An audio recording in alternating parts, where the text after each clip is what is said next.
Testing, testing, testing. I think we should be good to go here. What is going on? Okay. Yeah, but otherwise we should be good to go. And I'm playing Genshin just because I got stuff to do on Genshin, and I don't want to set up the Switch right now. I'm being lazy. Oh, we got 4 viewers. Oh, that happened all at once. Excellent. Can't wait to see who it is. Ah, Ty. Excellent. Speed. White. Hey, guys. That's the wonderful people. All people I recognize. Anyway, guys, I'm ready to talk about Hero Academia. I'm ready to get those last minute. Predictions. And I don't know if there's already things out. Oh, hey, Common. Hey, Vance. And I was late today because I was working on the World Ends With You review video, and so far I'm liking the editing for it.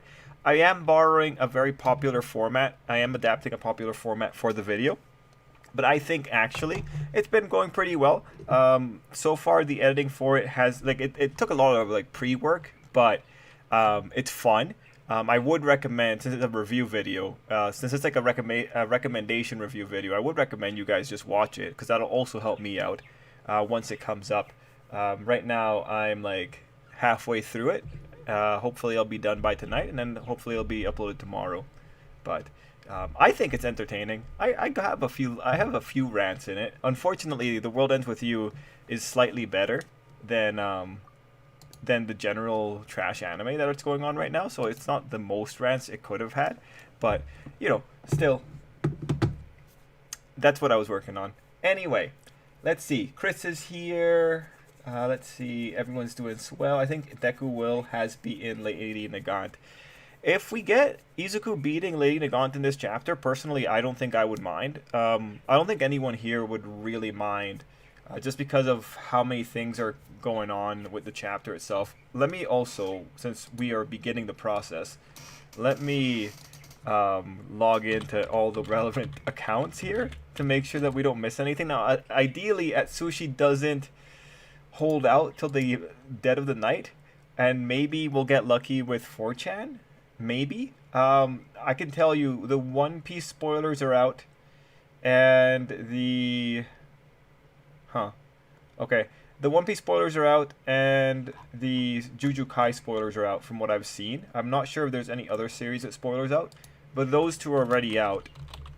So you would kind of hope, right? But there's no real reason to hope for Hero Academia, because for some reason it never goes down that way. I did see that the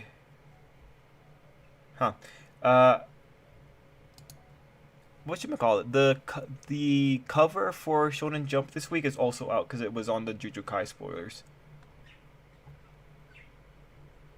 And let's see, I'm looking through this now, through the thread. I see nothing worthwhile in terms of Hero Academia spoilers. This is unfortunate.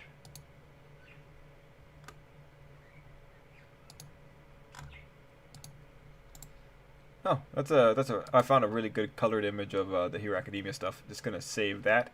That was actually really, really neat. Okay, but yeah, no, not seeing anything really when it comes to this whole thing, to the spoilers on 4chan. The 4chan thread is pretty long, though.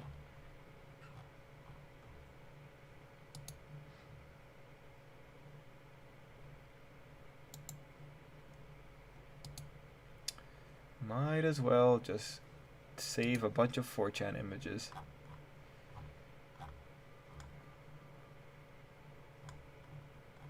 Yeah, who knows? There might be something here, but who knows?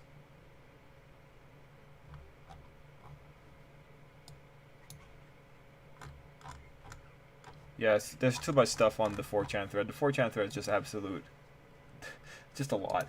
Okay, so reading your guys' stuff. Last minute theory. The chapter starts with a flashback to when Izuku was first told about the third's quirk.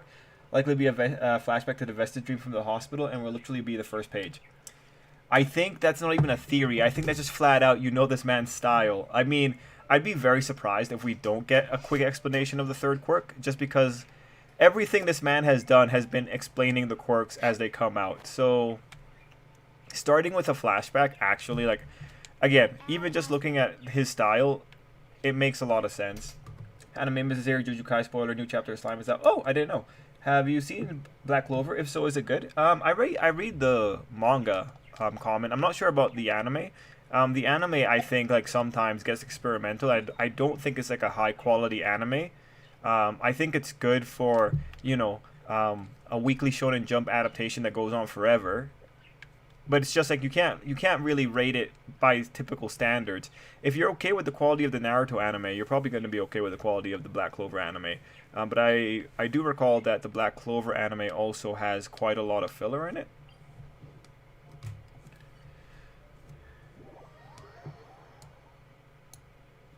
Let's see. Off topic. Just rewatched Killer Bee vs Sasuke, wondering how the lariat didn't knock off his head. Sasuke plot armor was in full effect. Well, Ty, you know how it goes. You like the Uchiha can't be taken down unless it's plot important. What are your favorite My Hero Academia tips? Okay. My favorite at the moment is like Momo. Okay, yeah, I would say Momo and Shoto for sure. Izuku and Ochako just because like it's solid. Bakugo Ochako also I think is quite nice. I like Eraserhead and Miss Joke sort of. I can't think of anyone else for Miss Joke. And Hawks and Fuyumi I think is solid. Izuku and Fuyumi I think would also be extremely solid. I gotta stay true to my roots here. Jiro Kaminari, solid. Kirishima Mina, also pretty solid. I tend to go towards the safe picks. I don't tend to go towards crazy picks, because crazy picks very rarely happen. It's usually the safe picks. Those are all the ones I can think of right now. Ojiro Toru, I think, would be nice as well. Release dates for Pokemon Brilliant Diamond. Yes, I saw the release dates as well, Anime Miss. I'm happy. I'm surprised about Legends coming out in 2022 so early. I don't know about that. That might get pushed back. Honestly, like, the game that we saw, unless that trailer was from a build that was months old, I don't trust Legends coming out that time period. That's going to be very interesting.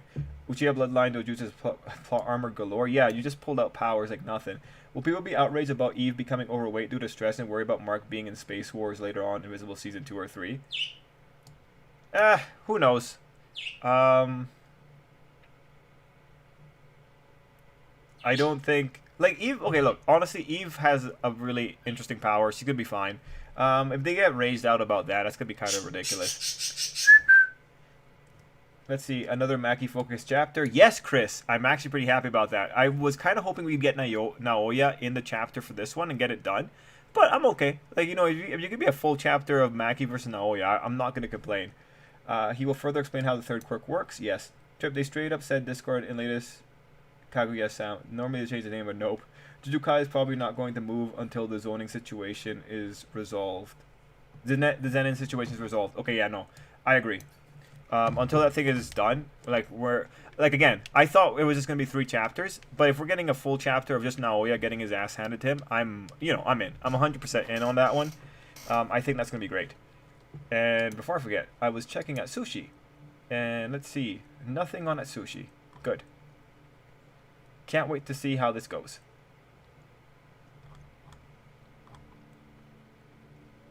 Wait, did this guy delete all the stuff on his second account?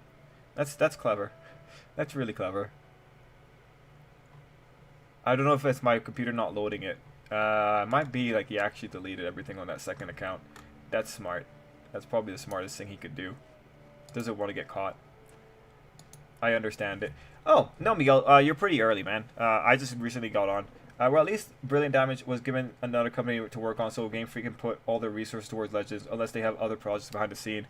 Honestly, with them, you know, because they feel like the kind of people that would have other projects behind the scene. Likely, Legends was happening while the Island of Armor and Crown Tundra was happening. Like, development was most likely running concurrently, which isn't that strange.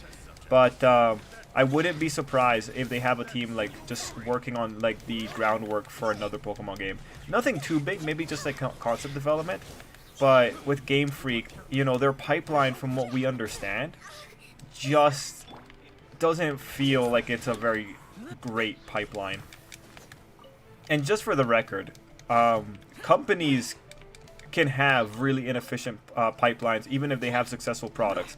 I know, like with video games, we've seen a lot of examples of just really bad development environments due to the coverage that happens to the video game industry. But like even like if you go into engineering and all that, company culture and inefficiencies at work, like a lot of companies are rife with it. That's why, like with Game Freak, from everything that we've seen, I have no problem suggesting that they do not have a very efficient pipeline, even though they've been in the industry for so long. It's just like everything about Game Freak speaks to some giant degree of inadequacy, of technical inexperience. It's weird to say technical inexperience. It's more like just a technical lack.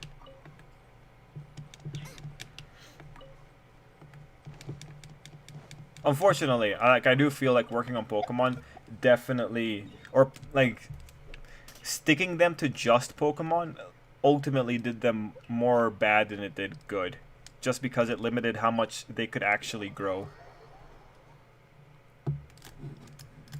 Unless she has some type of equipment to stun him or blind him, I don't see Nagant breaking out that super strength grip. Hope he breaks her arms, or at least he thinks about trying it. Yeah, you know, I want to be really careful with that, because with Nagant, it's just, all it takes is Izuku being stupid for like 1 second for Nagant to get away. Like, she might not even have to use a flash grenade that she has on her utility belt or something like that. She might just be able to break out of it because Izuku's stupid. Or like Izuku makes a tactical mistake. It's just like with Nagant, right? On paper, by our logic, Nagant is the kind of person that you have to be so careful with, because she will capitalize most likely on a single mistake. Of course, that's assuming that she's like hyper competent. We still don't know. She might not be hyper competent. Like, for instance, bringing Shizaki along with her might have been one of the worst moves. That wasn't very smart. Many people want Naoya to still live and not get killed. What? Why? He's a dick. Let's get rid of him. No, he's gonna make things worse. Like, he's a spanner in the works. He's just gonna come in and he's gonna make every situation worse. No, man, he's gotta go down. He's gotta go down. I need to understand this. Why do people want him to live? What's so great about him? He's the absolute dick munch. Oh my god, man. No, get him out of there. Like, again, it's just because he's a danger to keep around. He's going to make everything worse for our characters, and honestly, we already have so many issues going on in Jujukai. I'd really rather Naoya just get beheaded and just call it a day. I mean, like, the Zenin clan are, like, super old-fashioned. I'm sure they'll be fine going down with either a sword in the gut or a sword in the head. Vance, do you want me to check this out right now? Is that why you're asking, Vance? Like, are you asking me to check it out right now? I need to understand that, Vance. Eraser Miss Joke getting married and adopting Eddie would be totally adorable. Yeah, it would be. I'm trying to think. I felt like I had another ship for Eraserhead. It might have been Midnight, so I don't think I have any more ships for Eraser. Yeah, I guess it is Miss Joke. I mean, Miss Joke survives. Like, she survived the war arc, which is something that Midnight can't even replicate. So maybe Miss Joke is the better pick.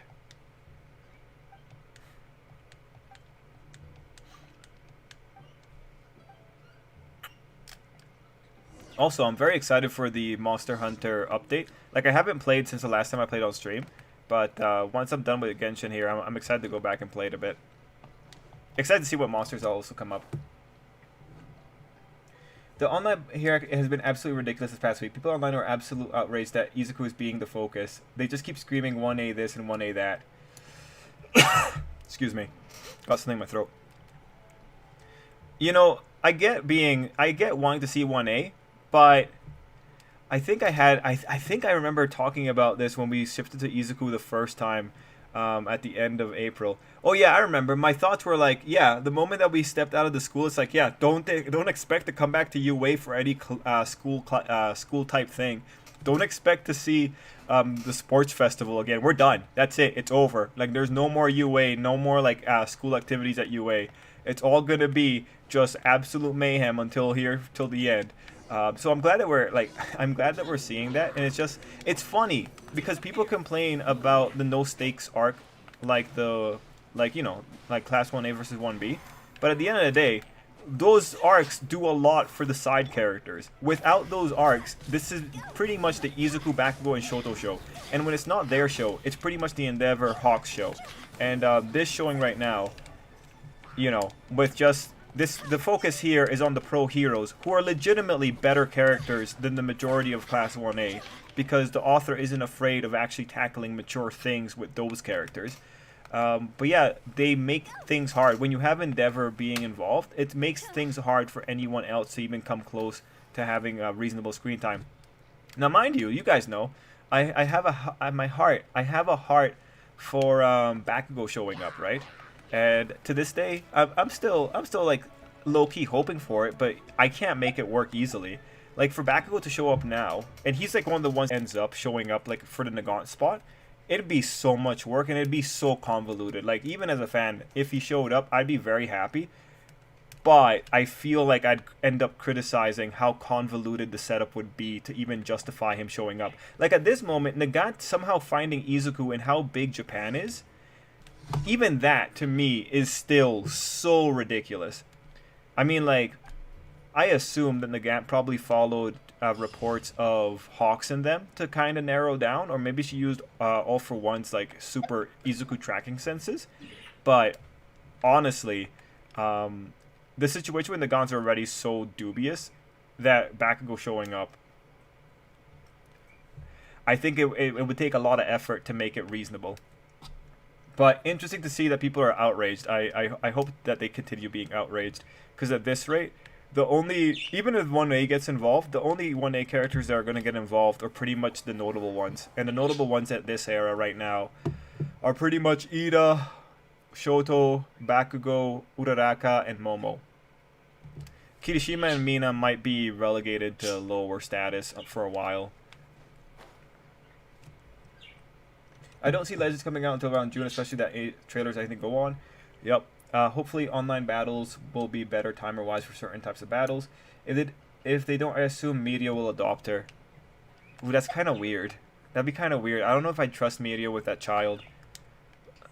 And, I was about to say no disrespect to him, but actually, like, plenty of disrespect to him. I just don't, I don't see it. Oof, I don't feel comfortable with that. Meteor just doesn't look that responsible. Can Alphamon be waifu? Does Alphamon take female form in Cyber Sleuth? Sure, John. I mean, whatever you want, John. Trip, how is Luffy going to beat Blackbeard at all? Blackbeard is broken and Luffy is, well, rubber. Luffy will find a way. Also, Blackbeard's power, it's going to be a fight of endurance. Because it's going to be Luffy's endurance versus Blackbeard endurance. Because Blackbeard has to take extra damage thanks to the Darkness Fruit. I'm tired of seeing a Pokemon game coming every year.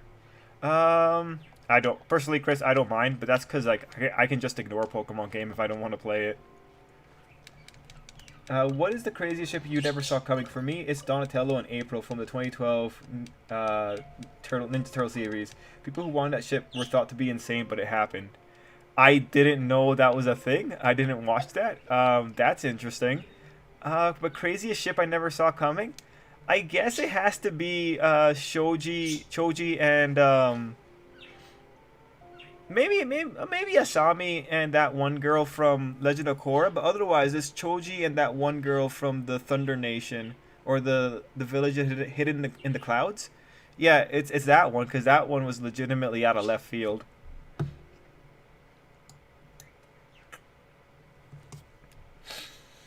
Miguel asks, what do you think about the cover art for Brilliant Diamond and Shining Pearl and Legends? For Legends, I think Legends cover art is beautiful. For Brilliant Diamond and Shining Pearl, I'm really just wondering if... I'm wondering if it's going to... How do I say this? I am wondering if the shining parts are like kind of hinting at a second form. Just because it's so bright, right? Like, I wouldn't be surprised if you get like Bright Dialga or like Shining Palkia, whatever it's called. I forget the titles when I don't say it together. Alright, Trip, they really slapped Hiro with another reality check in this week's Full Dive. Oh, I haven't seen it yet. Oh, this is going to be lovely. This is going to be very lovely. Oh, this is interesting. Huh. That's the first time that's happened. Wait, do I have to sabotage it? I have to sabotage it. Never mind. I got this wrong.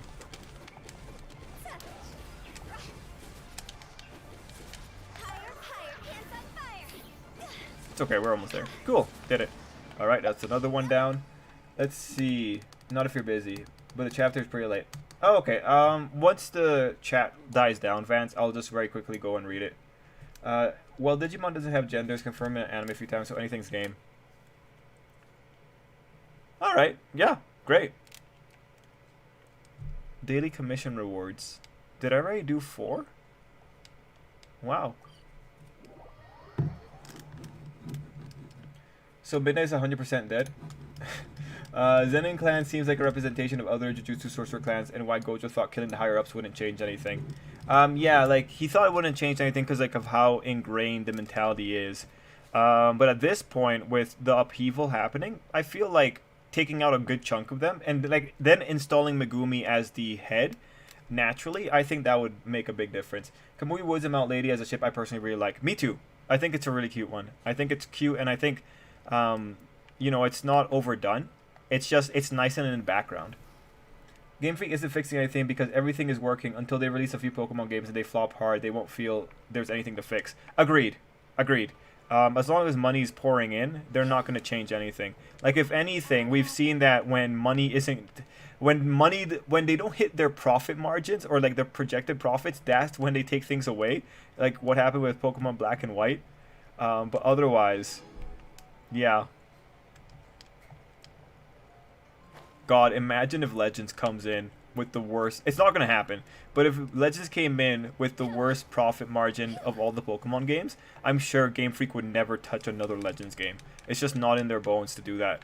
They're not that type of people that will take a subpar margin, a subpar amount of profit. They want to maximize their profits as much as they can. At least that's my theory. That's my theory. Oh, who is Hawks? Oh, Omar. He's like in season 4. Mirko and Rappa is a good ship. Imagine a child with punches and kicks. Hey, Jason. I think the thing that makes their outrage so pathetic is that this isn't even the first time something like this has happened. Remember when we followed Endeavor and Hawks for 9 chapters? Remember when we followed League of Villains for 22 chapters? Here we are following our main character for less than 10, and people are acting like it's the worst thing ever. When you bring it in context, it's really interesting, right? It's really interesting when you have it in context. Like, when you consider it, we left behind a lot of the 1A characters when we went to deal with Overhaul. Mind you, Overhaul's arc's really interesting because the people that really only mattered were Izuku and Kirishima in terms of people that got, like, good displays. Because, like, Ochako and Tsuyu were afterthoughts. They were just kind of, oh, hey, guys, here's a footnote. They're dealing with a big guy. Okay, see ya. We'll talk about this another time, right? So, when you consider it in that light, we've been without characters for a long period of time. It's just, you know, people are coming to realize that Izuku's the main character, and this is unfortunately the reality of a main character.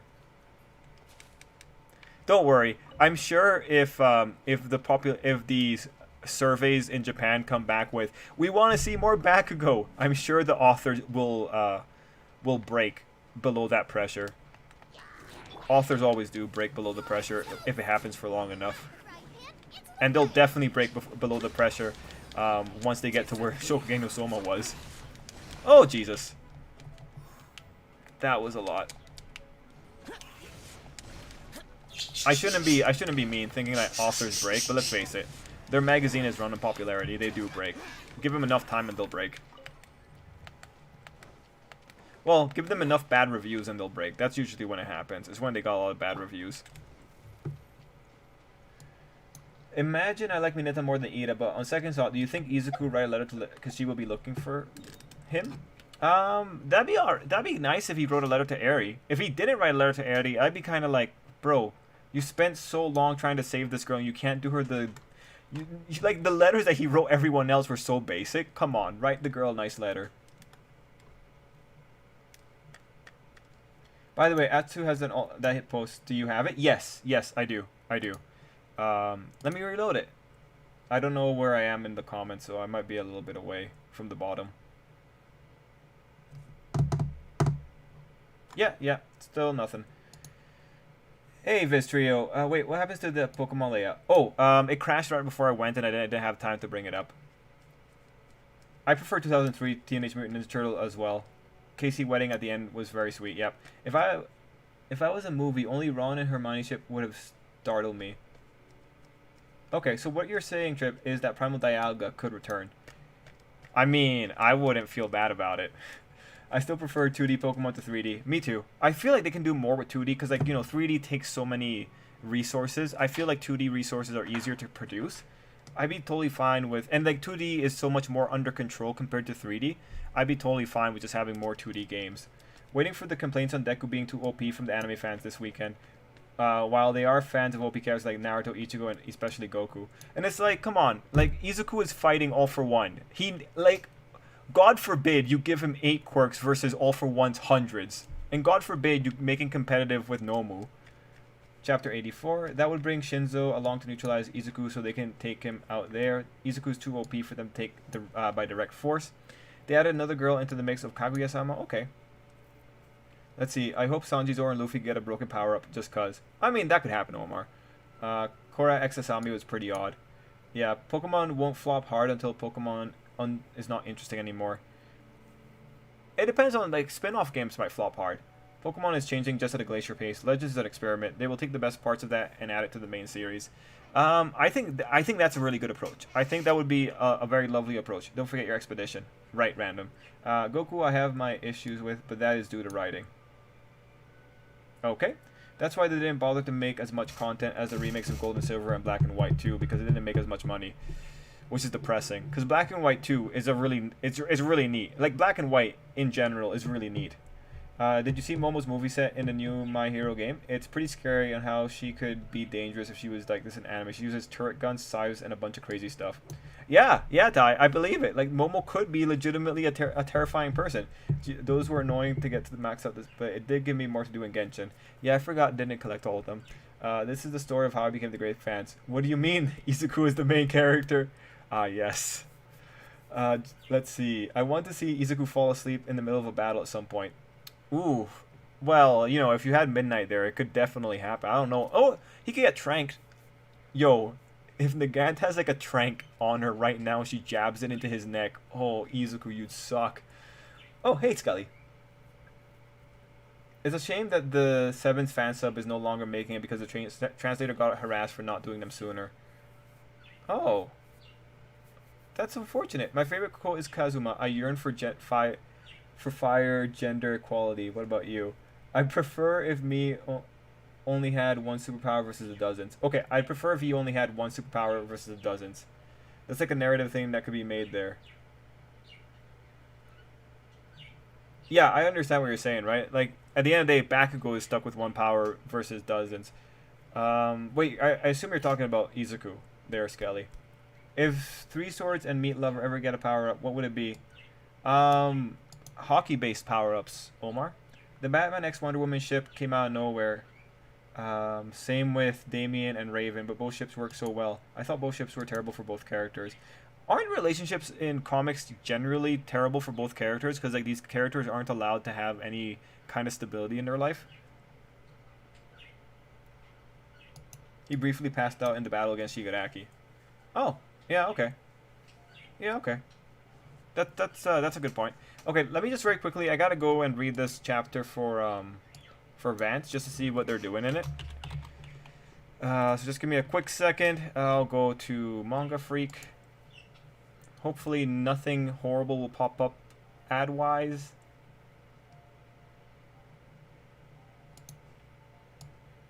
Momo should have gone training with Gunhead. Well, the thing is, it would have been nice if we saw what her training with Majestic was actually like. Because if we saw that, we could have gotten a sense of what this guy was teaching her. But, without that information, it's hard. It's hard to make good conclusions about Momo. It sucks. Momo deserves more. What was I searching? Ah, yeah, slime.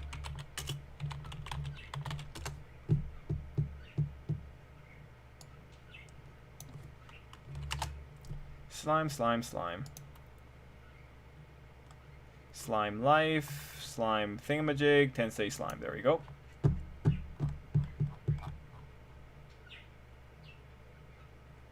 I'm looking at chapter 84. Oh, is this just their thing? Ah, yes. Okay.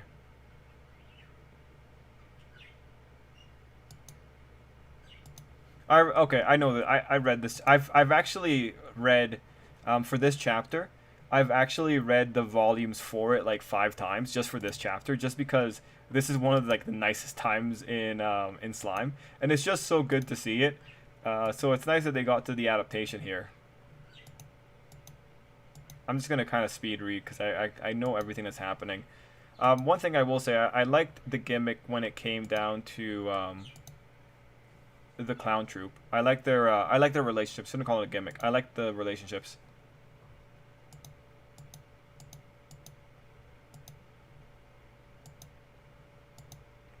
Oh, Clay, man, you deserve everything that happens to you.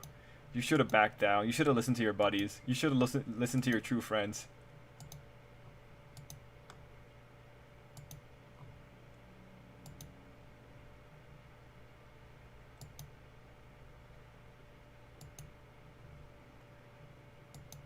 Good, good, good, good. Alright, cool. Just went through the chapter real quick. Let's see.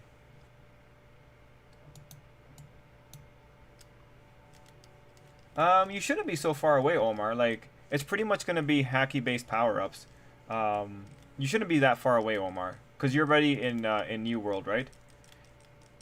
But, with, like, the thing is with Hacky can do, like, pretty much anything at this point.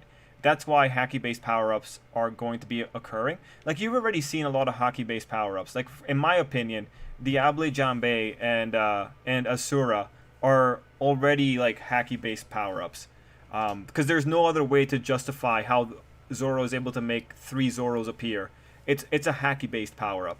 And, like, I know, One Piece is weird because people were getting Haki powers very early on before Izuku, not Izuku, sorry, Luffy was getting them.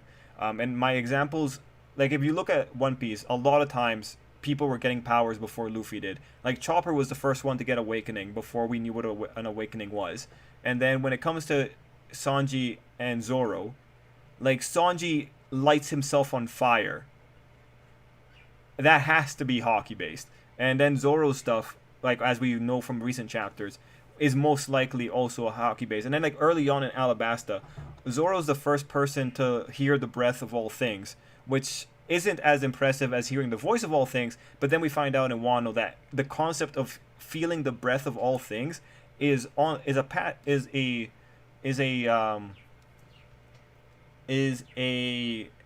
I think it's a factor within the whole power system. Because Hyogoro makes reference to it. So yeah, no, with the Haki stuff, like, Haki right now, I feel, is so broad that people can do anything they want with it. So that's where the power-ups are most likely going to come in through. If you have one power, it has to be pretty versatile to make a proper story. Yes, although like in Izuku's case, Super Strength is super versatile. Like once you have Super Strength changing the weather, it's a versatile power. I'm reading a new chapter, Death Mage, okay, or just have the character use the power in interesting ways. Like a character having limits to what they can do is an easy way to build tension and conflict. Agreed. I bet, Skelly, I think you and I would be agreed here. Personally, I like weak characters, because weak characters can come up with like creative uses of their powers. But then that's the ultimate thing, right? I don't think Horikoshi is all that creative. I think sometimes he gets into like a really nice rhythm, but I don't think he's creative, and I don't think that he gave himself a lot of ways out with the power system that he developed. It's just, and you know, I come in saying this just taking into account the wide range of anime, of like, you know, anime and manga. Hero Academia is not the end-all be-all when it comes to this kind of creativity. He gets creative with some, and you know, like actually, let's just talk about that just to very quickly to elucidate my point. Because of the quirks being so rooted in biology, the quirks are going to be limited to reality to some degree, which is good because when it works, it works. Like when you have Kirishima versus Rappa, mind you, it's not like a super creative fight, but it looks good and you feel it because of the limitations. Similarly with Bakugo, when you have Bakugo in Class 1A versus 1B, it's a very simple quirk, but Bakugo does amazing things with it, and it looks really good. But the creativity is always going to be limited. Like with Hero Academia, the creativity comes from how people use their quirks, as opposed to how amazing the power is in of itself. But if you go into like the more whimsical shows, like if you were to go over to, I had it in the tip of my tongue, Bleach. Like Bleach's powers are mind benders. Like Bleach's powers are so cool, and it always is going to be so cool. Like I even just remember Yumi Chika being such a basic character and having the win that he got during the fake Katakura Town arc, where he had Zanpakuto that he could switch between the two different Shikai forms for it. Like Yumi Chika was just so interesting. Then you have everyone else. Like Mayuri is like just the epitome of creativity when it came to Kubo. Kubo loved that character. And then when you come in with, like, because they're Soul Reapers and because they're an integral part of reality, they all come in with these reality warping powers. You know, that adds like that level of creativity to it. And if you go to another, if you were to go to another show as well, Black Clover. Black Clover, I wouldn't say is as crazy as Bleach gets, but like with Black Clover, you have such interesting powers that you get to have really interesting situations. And then, you know, coming back into Oh yeah, One Piece would be another example of whimsical stuff. Like the amount of things that Luffy can do and the amount of things that the One Piece characters can do.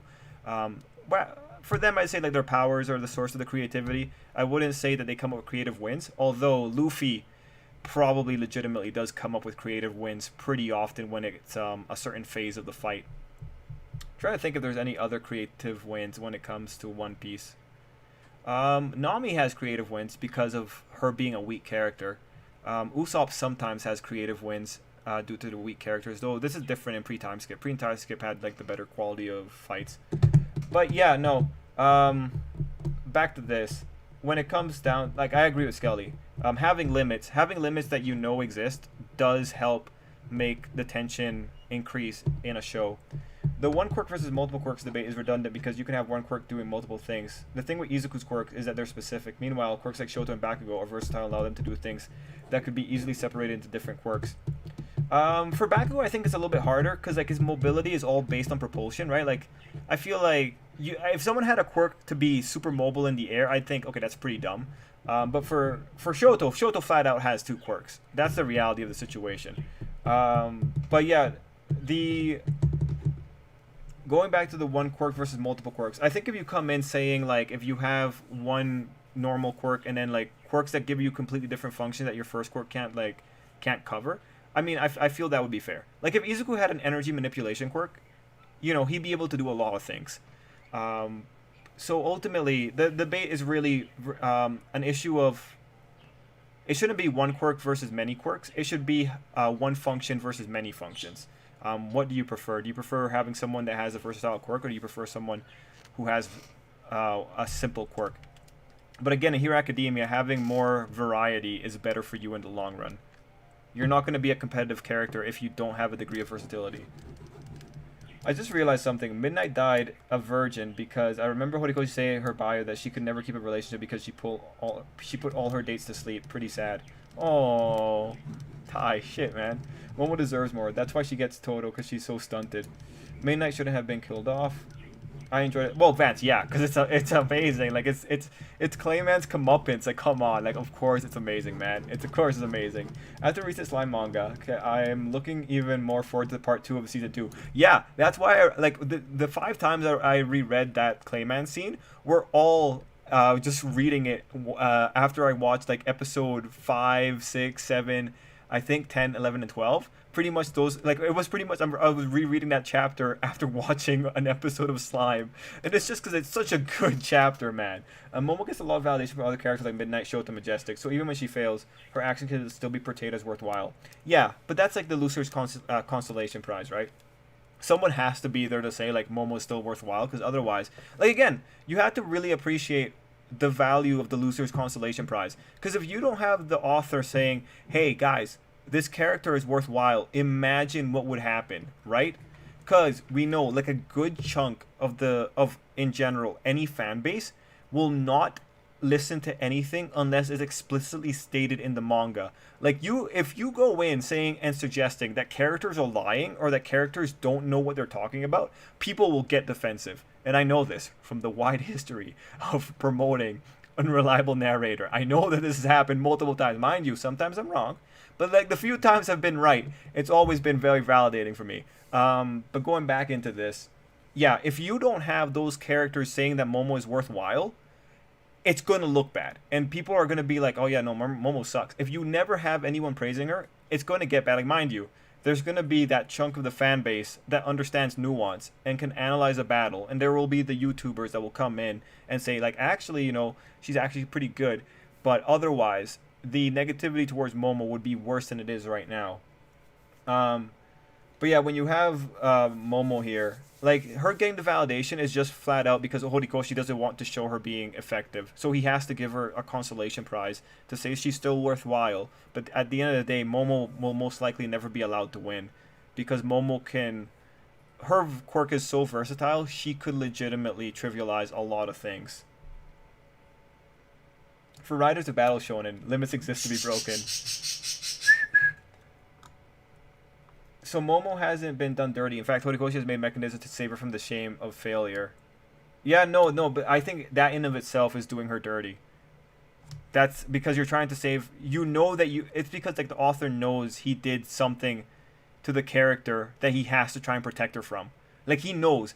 When you have characters saying that another character is worthwhile even in their defeat, it's because the author knows that what happened was really rough. If an author was not aware, they would not have had the characters making those comments. But that just says that he's invested in maintaining the character's capabilities. But again, the character's capabilities exceed what the plot presents her with, and that's why she has to be bashed in the knees and prevented from reaching 100% efficiency. I would rather Izuku be lonely than Dei Ochaku because we're going to get another Sarada situation. Izuku's quirks being basic work since they are from earlier generations? Yes, agreed. You actually go to Wano? Cool, I didn't know that. Oh yeah, Omar. Like Wano at your time period, Wano was something people were. Okay, so just so you know, Omar, at that time period in Dressrosa, because I believe that's where you are. You're in Puck Hazard Dressrosa. Correct me if I'm wrong, Omar, because I've been trying to keep up with you, but when you have in that time period, interviews had come out saying that yeah, we're going to be going to Wano. So from the fan base perspective. We always knew we were going to Wano for a very long time because it was so hyped up by the author himself. So don't take that as a spoiler. That's just, that would have been what you would have experienced if you were part of the fandom at that point in time.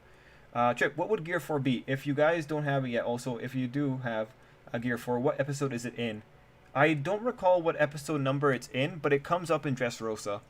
So where do you think the next chapter of Black Clover will go? Are there spoilers for that?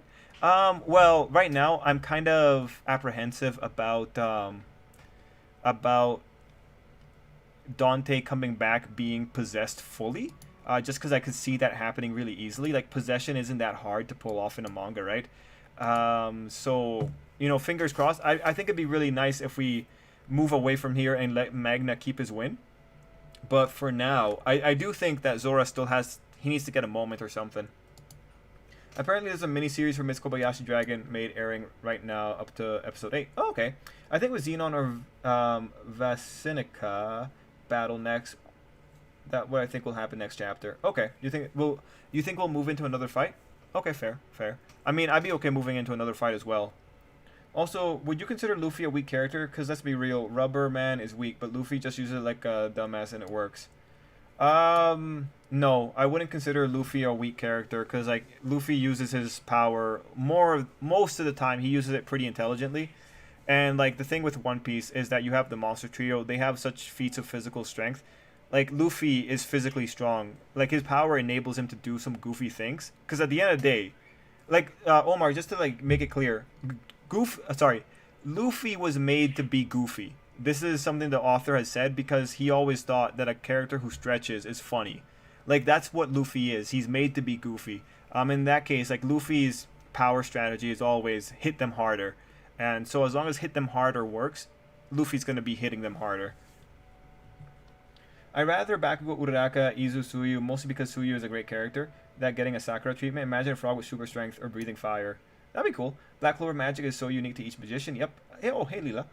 What the multiple quirks does is make a mechanism where Hori can build tension and mystery with the quirk reveals. He could have made Izuku have one very versatile quirk, but then people would complain that with just one quirk that with just one quirk he does a lot of things. It's too overpowered because having one power doing a lot of things is not the same as having different powers doing different things combined. Even when in execution they are the same. I wouldn't have minded Midnight putting me to sleep though. Miguel, no, I agree with you, Miguel. Because we were talking about this yesterday. What you're really doing here, like. For your first statement about building up tension and mystery, you're just changing the source of tension.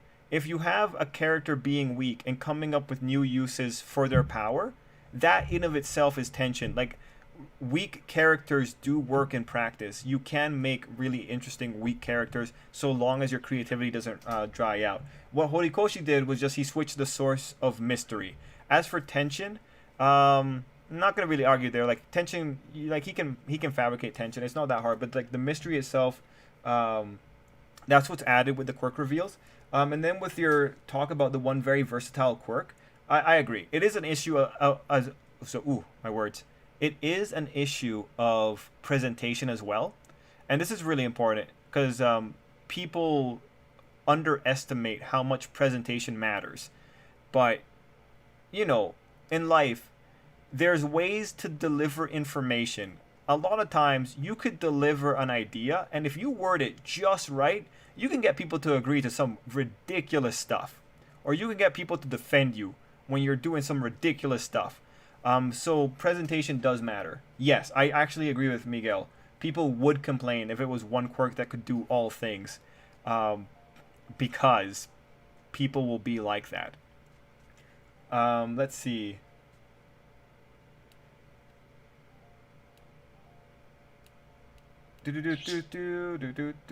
Any other points I have for that Miguel comment? Nah, I think like it's a solid comment, but like I ultimately think Horikoshi could have made it work either. Actually, no, because again, like for him to make the one quirk work and to limit Izuku like that, he would have had to have been very clever. And he already like showed his hand the moment he had Izuku reaching 100%. Like with One for All, he could have maintained mystery and tension if he had Izuku going up piecemeal. But when he went to 100%, he gave away everything. He pretty much said like, hey, this is what Izuku's gonna be like at the end of the series when he gave up the 100%. That's why doing the multiple quirks was worthwhile.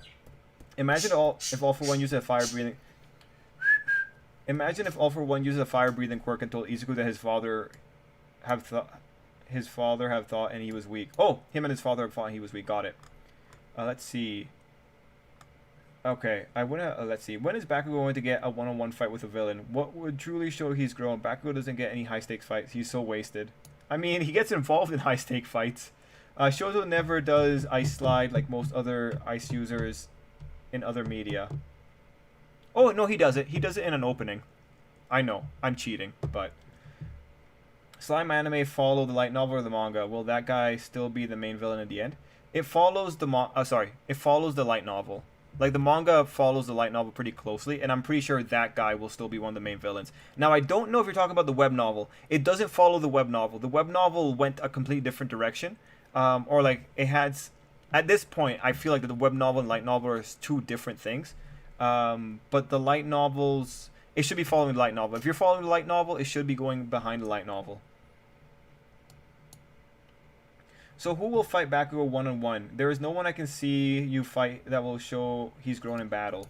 For Bakugo, it depends. Like, you can give him like a random villain. It's just like Bakugo doesn't have strong rhetoric with people. Like, he has no right to fight Dobby. He has no right to fight Spinner. He has no right to fight Gigantomachia. Like, Gigantomachia is a Mina Kirishima thing. And the author believes this too. That's why you have Mina and Kirishima having their big moments versus Gigantomachia. Bakugo, honestly, is pretty much a guy that deals with high ends, or it's pretty much Izuku's babysitter. Bakugo could... Like, the only villain right now that Bakugo has significance with is Shigaraki. First and foremost, because Shigaraki had him kidnapped. And second, All For One, because of how he's... positioning himself with One For All and All For One in that conflict. Again, Bakugo as a babysitter is probably what we should be looking at, and then kind of work from there. Momo loses everything she does. She sucks. There is so much she could do with her quirks, but she always makes either cannons or stupid stuff. Momo isn't worthwhile. She's just pretty. Yeah, Leela, coming in strong. I heard there was some safer light novel about that guy, so I wasn't sure. You know, Jason, I haven't done any like the research for differences, but I don't think there's that many changes. There might have been some reorientation, but I'm actually really curious if you read the web novel first, and then I'm curious about which one you read, web novel or light novel. Oh man, I didn't even think of that with Midnight. She is like Rogue from X-Men, with every man wants her but physically can't have her. Interesting. Suyu has the ability to be amazingly versatile. Seems she can get the abilities of different frogs. She can also potentially be like Mirko with the strong kicks. She's amazing in every fight she's in. Yeah, yeah. Suyu to her extreme development is dangerous. I agree, because frogs can kill. I think Suyu is amazing. Leela says she's such a smart, creative strategist and keeps calm at all times. Plus her powers are super cool. Oh yeah, Omar. Monster Trio is a term used to describe Luffy, Sanji, and Zoro.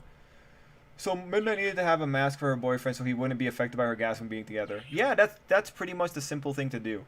I predict if Lady... Well, actually, Midnight's able to go out and get drunk with her buddies. Like, she's able to go out and get drunk with Aizawa, Present Mike, All Might, Cementos, Electoplasm, 13, but 13's a girl. Midnight's able to do that. So that whole thing about her being unable to have a date or whatever, I think honestly she could have worked around it. She could have figured out a way. That one guy killed her because he was wearing a gas mask. She could have figured out a way. I predict that if Lady Nagant does get the upper hand on Izuku, the backlash of having two quirks will give Izuku an opening to defeat her. Then Overhaul sees Izuku, which brings him back to reality. Okay?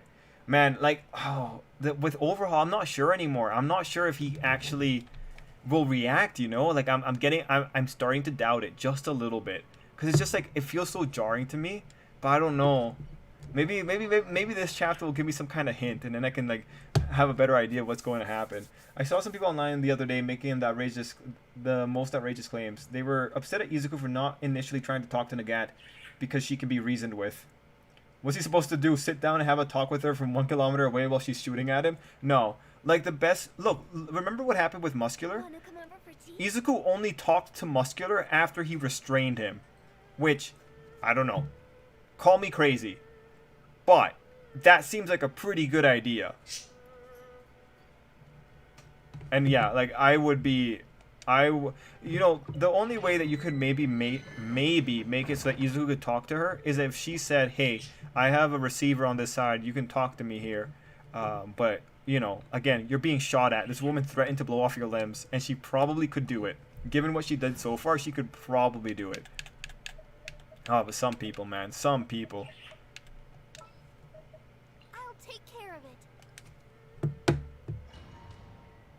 I doubt this will happen, but what if a villain shows up while Izuku is dealing with Lady Nagant? That would be interesting. I mean, like, if you're thinking Stain shows up, right? Stain shows up, he does something great here. Suyu is great in every moment she gets screen time. Overall, she's the best female student and maybe female character in My Hero Academia.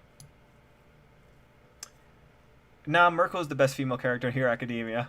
I mean, like, we don't know that much about Mirko, but, like, she's just so impressionate. But for Suyu... Yeah, Suyu's solid. She's been shown to have more... The good thing with Suyu is because her power can't really affect much, she's not put in like really high concept situations. So that's why she doesn't have that many opportunities to fail. It's not that Suyu hasn't failed, it's that she doesn't get the opportunity to fail because she's stuck with Ochako. And Ochako doesn't really get the opportunity to fail unless it's time for her to fail. And what I mean by that is just simply like if you put Suyu over at Momo's side, like it's gonna look bad for Suyu. But Suyu, because of what she was and how she gained her popularity, you know, she's still riding on some of that. Like for Suyu, you know, you have to understand like the difference between Momo and Suyu. Momo is like you can see this girl's potential. Momo is a situation of seeing this girl being unable to hit her potential, whereas Suyu is like, I got no idea what a frog can do. like, oh shit, like she's actually doing something really cool here. Like Suyu is, because her power is so limited, it's cool when you see her do cool stuff, but with Momo she has to be restrained. That fundamental dichotomy between the two characters is ultimately what makes this creates this different impression of Suyu. What's the difference with Deku having multiple quirks when Marvel characters have several powers and no one complains about it? Spider-Man himself sticks to walls, super strength, spider sense. I think it's just a difference in culture, honestly. And like, you know, comic book characters, their powers are so much more flexible because of the fact that you have so many different authors working on them. I think with comic books, people just get used to the fact that these guys just have a lot of powers. Like with comic books, sometimes it feels like a pissing contest. Like if one writer doesn't like what another writer did with one of the characters that they really like, they'll overwrite that victory or something. Like I remember there's all kinds of things with Hulk versus the Thor. How like sometimes they say, oh yeah, the Hulk was just sick that day when the Hulk loses a fight, and it's like that's why you don't take it seriously, really. Like when I read comic books, I'm not thinking anything about these are the power limitations that these people have. I'm just thinking like, okay, guys, whatever. Like Batman just kicked a god across the world or across the universe. Yeah, yeah, Batman's pretty cool. What am I gonna do? I like comic books just pull powers out of their butts all the time. So because of that, especially the crossover, like Justice League, the Justice League comic run with that Pertiditya lady, or like, you know, the Batman who laughs. Like it was just one power pull after another. Whereas with anime just because of the way the culture developed is much more about power logic and power scaling. I mean that's why power scaling exists for anime and why it's such a big topic. People complain about Koichi for that very reason. I don't think there's anything wrong with having versatile powers. The talking first for Lady Nagant doesn't really make sense. Shoto used Ice Slide in sports festival fights. Oh, forgot about that. That's also the opening that he did the Ice Slide in. Let's see. Trip. I love One Piece, but it's top because I watch dub because I play game while watching. But I'm almost done with dub, and if I watch sub, it would make me not play. Oh, I see. Bakugo's not a character suited for ideological conflict. You're right. He really isn't. He's really only suited for revenge and vengeance. It depends. Like, you have to give him... He's good when he comes in with a mission. No. The birds are far away. They're budgies. People complain about Koichi being uninteresting because he got stronger. No, like, Koichi's power is still pretty weak. Like, he's still a technical character. Probably the mask would be a turnoff for her. Well, it's either that or people fall unconscious, so... You know, if there ends up being a UA trader, that could be a Bakugo one-on-one fight. Except, oh man, if the UA trader is like Shoji, it's gonna be lame. Jinbei does join. Wasn't sure how far along you were. Okay, I wonder what the purpose with Overhaul being there. Yeah, I feel like when we see what Overhaul's gonna do, we're gonna be like, okay, so this is why he showed up. Like, Overhaul being there is like the most transparent. Hey guys, I need Overhaul here because I'm gonna use him for something in the future. That's the most transparent bit of the author's like. Yeah, there's no question. Overhaul is there to serve a narrative purpose. That shouldn't even be a question mark. For me, like, it's honestly like Izuku's gonna ask Overhaul why he did the things he did. I don't know in what situation that's gonna occur, but it's probably gonna occur. Me, I am those people. Her old costume had even less clothing, so she must have been able to control the output somehow. If Izuku captures Nagant, she could tell him about how she was helping the broken man, and it would be a hero's job to help in trying to take advantage of Izuku's goodwill. Oh god, Izuku, don't fall for that. She tried to shoot you. She doesn't know Izuku knows Shizaki, though. Yeah, unless Shizaki became lucid and told her. She doesn't... let's see. I would like the third to explain how his quirk... To explain his quirk and how it works. Yes. Is Suyu gonna lay eggs? Probably not. Maybe Nagant getting captured makes Shizaki take action and aid her. I do think that's probable, but I feel right now I'm leaning more towards that Shizaki helps Izuku, because helping Izuku puts him in a much better direction to fixing everything he wants to fix. I wonder if One for All's durability side eventually gets so strong it hurts you more to punch the user than it does them. Though the physics for that is questionable. Yeah, you'd have to harden the skin pretty much. But I don't know, like, Hero Academia characters are durable. It's kind of hard to say.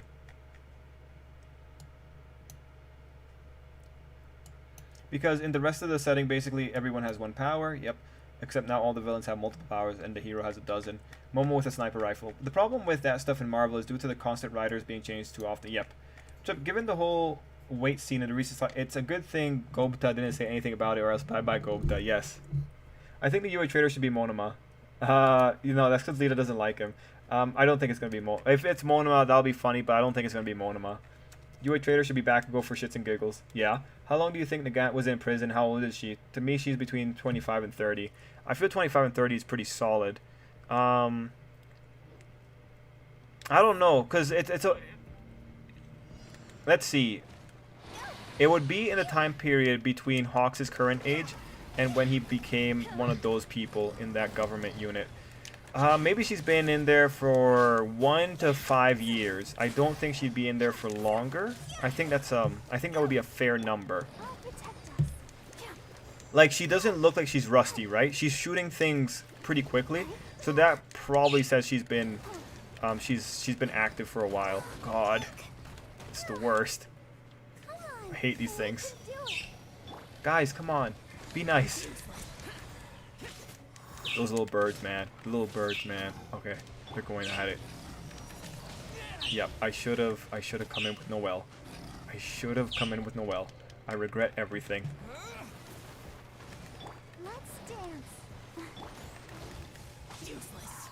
Okay, let's see. Trip, will Luffy die at the end of One Piece? Maybe, or it might just go into the adventure goes on. But if he dies, it wouldn't be surprising.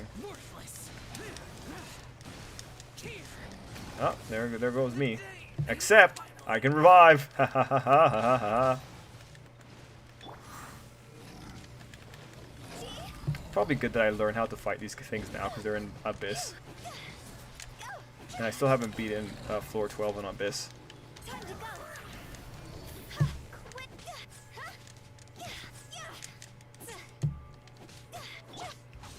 Yeah, I'll probably do Noelle in that next round. Okay, let's see. Comic writers love creating OP character for a single storyline. Yes. The UA trader should be Moema because he comes off as a gag character, but when you really think about it, he's broken. In fact, he can take anyone's quirk. He's like a young one for all. Well, it's like, it's not take anyone's quirk. He copies. He's not taking their quirks away from them. And even then, it's so limited. Unless Monema's pulling the biggest lie in the world. But I don't think he is. What annoys me is with Mirko, he proved he can do great with only a few chapters and just chooses not to do it with the other female characters. Yeah, yeah. Like if you gave Ochako, look, if you gave Sue, okay, honestly, like if I go back to it, when you had Ida just dodging 2 near high ends while scolding Bakugo, it wasn't even all that impressive. It was just really neat. Because it's like, this man is insane. So if you, honestly, if you just had a situation where you put, let's say Suyu. If you put Suyu in that melee with Ida and you brought Ochako in there, that would have been really impressive. Because Suyu surviving that...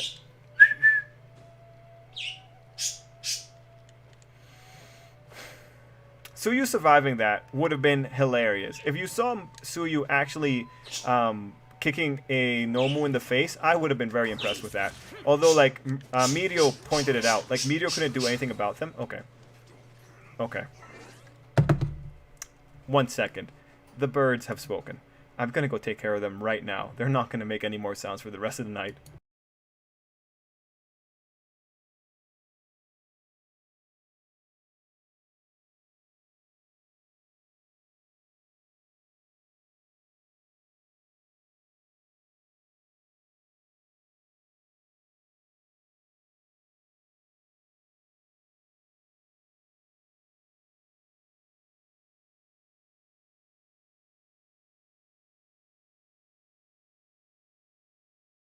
One day they will learn. One day, but that day is not today. Guys, also, I do think they're trying to break out. Recently, I saw a thing. I was sitting next to them, and I hadn't moved. One of them was like just standing at the edge of the cage, and the other was playing with the bars that lined the cage. Like he kept lifting them and hitting them against something. And when I barely moved, the one that was on lookout made a sound, a small chirp, and the other one immediately stopped what he was doing and went to his perch. And then I noticed that, and I looked at them, and it's like, they're trying to break out. They actually think they're smarter than me. And I mean, mind you, I won't fault them for thinking they're smarter than me. But, still, not this time. But that's the birds.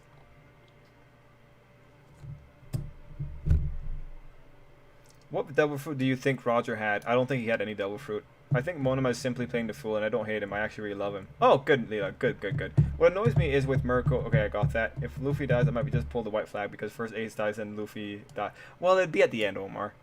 Roger doesn't have a devil fruit. I'm sticking to my theory on the Gant's backstory about her being assigned to kill a hero and then questioning it, and the association turned on her, and she was in prison for the job they gave her. I mean, that's a good backstory. I'm going with she did too much. She worked too much. And then she saw, like, there was a hero who was pretty shady. At the end, if Overhaul apologizes to Eri to hurting her, and Mirio is more like a brother, if adoption, Amajiki is a better choice. Yeah.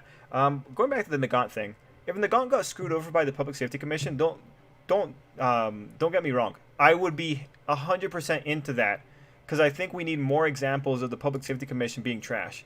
Like, I want to trash talk this Public Safety Commission. But so far, I don't really have that much things to like really complain about aside from their like critical operation failures. So that's why I would be quite alright getting more. Izuku should be a traitor. Yes, agreed. Izuku being a traitor will be funny as hell. Yeah, and he doesn't even know he's the traitor. Shanks is similar to Roger in many ways. I really want Bakugo to be the traitor because why not? It would be funny. No, to talk about Izuku. Izuku making sense. Izuku being a traitor makes sense only if you say All For One is able to spy through Izuku because of the weird One For All For One connection. I think that's what Skelly's referring to. Because, again, the man's able to kind of sense his brother while in jail. So because of that, it opens up the possibility that Izuku might be spied upon by All For One through a weird connection.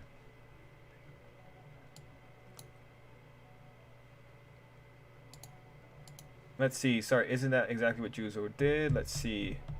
I like how they give Ida all that speed, but nobody ever asked, why didn't Juzo just go underground? To be fair, Mirio has the strength of a normal man. Suyu has enhanced leg muscles for her frog quirk. I mean, yeah, that is a fair point. But I wonder, I just wonder if she can do enough blunt force trauma to the brain. Like, could she squish a brain? It's just like, I don't know. If it was Mirko, I wouldn't even question it, but I don't know the strength that Suyu has. Just because of his attitude, and All For One told Bakugo, tell him about UA plans, he'll get more power. Let's see. Burb trying to be an escape plan. Let's see. I mean, even before that, while Ida was doing all his zigzagging. Ida doing what did in the war still blows my mind. Easily put him in the top 5 of this class. I know, right? And he didn't even have to do that much. He didn't even have to do that much. That's still... It's just, you know, with so little, you can make such a big statement. I mean, when you have those high ends killing other heroes, and you have Ida just doing what he's doing, living his life, it's cool. It's super, super cool.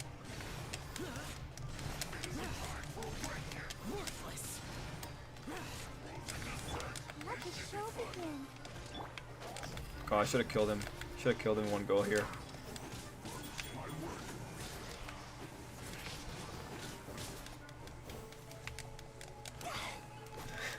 Mirio should pack more punch when he shoots out from the ground. Yes, I do think with the thing he should pack more of a punch, but I do wonder. Like at the end of the day, his damage output would be limited. But I do wonder, like from the coming out of the ground with extra speed, like he would come in at a higher acceleration, so he has more force behind his punches. Like I would wonder what would be better. Mirio coming out with extra force or Suyu's natural frog muscles. Like if Suyu comes in with a drop aided by gravity as well, like if she does a sky drop on it, like that could be equivalent to the force that Meteor comes out with. So just for anyone wondering, I'm only farming for Eula. I'm getting artifacts for her while we're talking. You know, with all these villains from Tardos being released, it's a new person, Climax. Especially with Overhaul, Stain, and new villains like Nagant, this seems like a good time for My Villain Academia 2. Well, I'd like to open up that question. Do you guys want My Villain Academia 2? Like, I'd be quite alright with, like, 4 chapters max of seeing a quick update from the villains. But for My Villain Academia 2, I'm not sure My Villain Academia 2 would happen at the same length it happened before. Just because just seeing how things were rushed at Villain Academia by the end of it, I don't think the author would want to do another prolonged Villain Academia. Like, when I talk about, like, the kind of things that we could get, I'm talking about, you know, like, the Fallout chapters of Villain Academia. Just simple little things like that.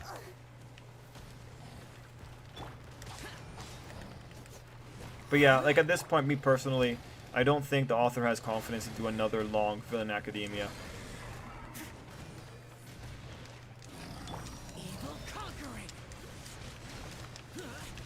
Meteor should pack more punch. Okay, I got that. Let's see. Oh, Izuku. Oh, Skelly was like, no, I want Izuku to be the villain. Like, full stop, no tricks. Okay, got it. Alright, Skell. Then I don't know. Skell, I don't think you're gonna get what you want. I think you know that too, but I'll hope for you. I'll hope for you. Like, I don't want to leave you high and dry.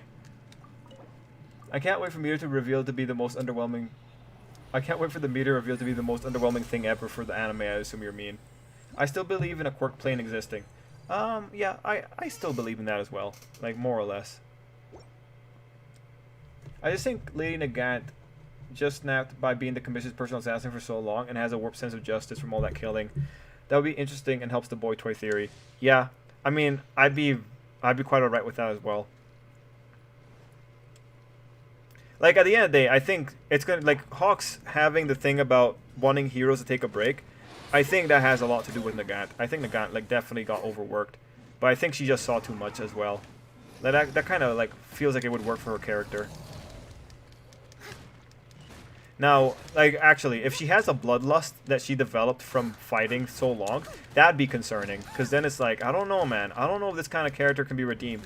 But then it's like, if she only had a bloodlust, I'm not sure about that phony Hero Society comment. Unless the author was doing, like, a really aggressive... She was using words that don't actually talk about what she's referring to. Because if he did that, that would be just like, oh god. This person actually deserves to be in Tartarus. This isn't a simple situation anymore. Actually, no. It simplifies the situation a lot. It just turns into a situation of, no, this person should not be out of Tartarus. If she's calling heroes phony because they're not killing people, and because she just wants more blood on her hands, like, that's a person that deserves to be in Tartarus. Let's see.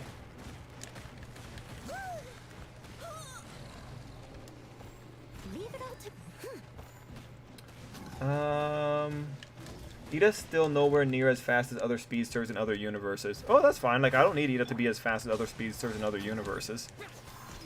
I don't think any of us need that. Trip, what would happen if Law uses Devil Fruit ability? Would Buggy not get harmed? No, he'd probably be separated, but then Buggy can just, like, reattach himself again. Unless Law's Devil Fruit prevents that, but I think he'd just get reattached. It would just be... It'd work out to a zero sum. It'd be neutralized. I feel we need some chapter for interaction opinions after the war, like Twice Death and All for One's body takeover. I would agree with that. A man can dream, Skelly says. All for One, your mother never told what happened to your father. Izuku, yes, she told me that he's traveling out abroad. No, Izuku, I'm your father. Izuku's like, no, wait, that kind of makes sense. Dobby was Shota's bro. If Izuku has that level of awareness, I'd be legitimately surprised.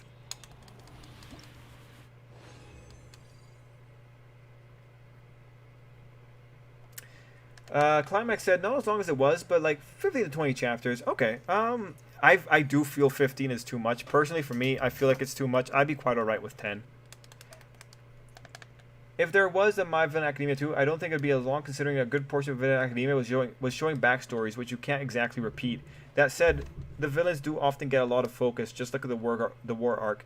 Shigaraki had the most panels out of any character in that arc, and we are provided with a lot of views into their internal thoughts. Last this point, the villains are just flat out main characters. I just really want to know how Toya survived the fire and how he survived as a homeless child for 10 years.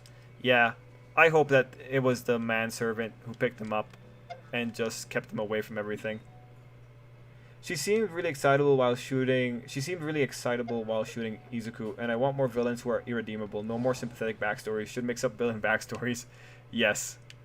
I mean, like, All for One isn't necessarily redeemable. Even if he gets shown to be the biggest loser in the world, he wouldn't be redeemable.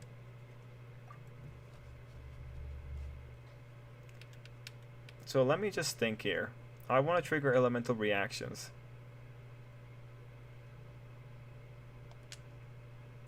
So I'll take that. I'll take that.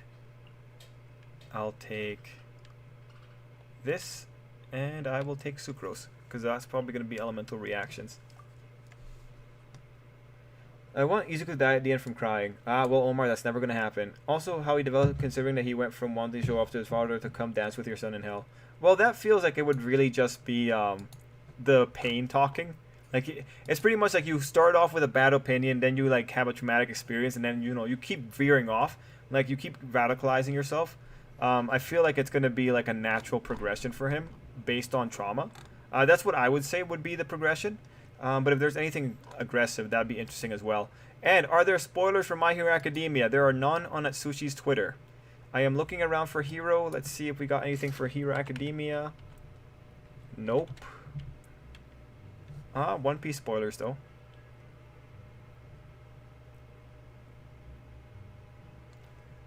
So let's see.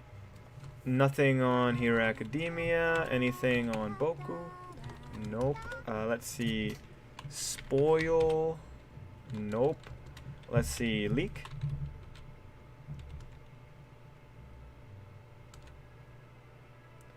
Yep. Nope. Nothing. Nothing. Too bad, guys. Too bad. Well, oh, I just hope it's not going to turn into another long slog with Atsushi today. Like, please, Atsushi, save us. People can make the assumption of that giving a character a backstory or compelling motivation makes them automatically excused of their actions or that the author is redeeming them. No. That's... I wish I lived in such a simple world. Let's dance.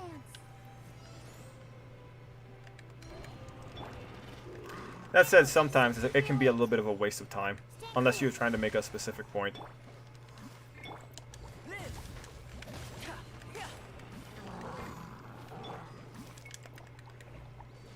Oh, I picked 2 water characters. That is unfortunate.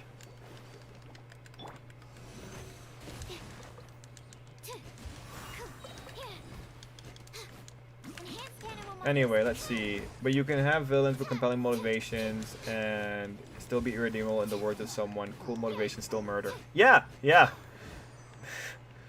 Yeah, you're just spitting wisdom today, Miguel. Just a lot of wisdom on that one.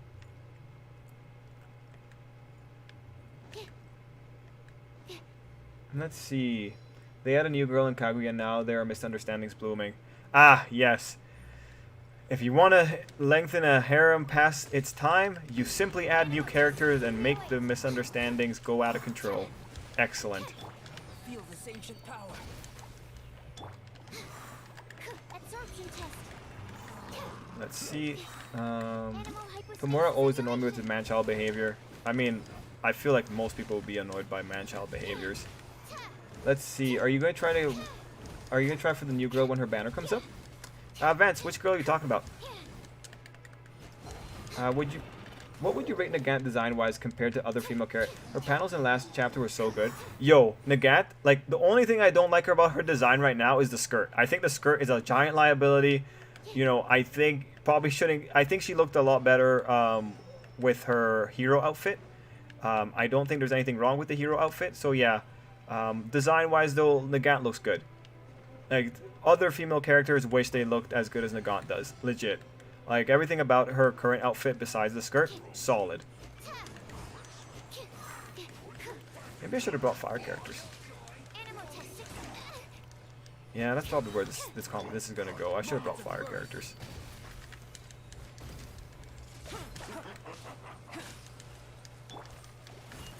Fate is upon you.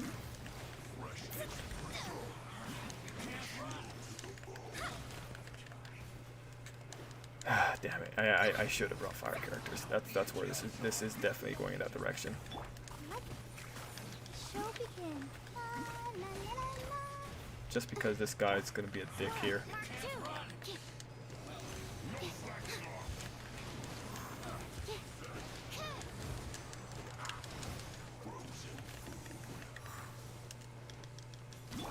Oh, like that we are just unleashing mayhem here, though. That's nice.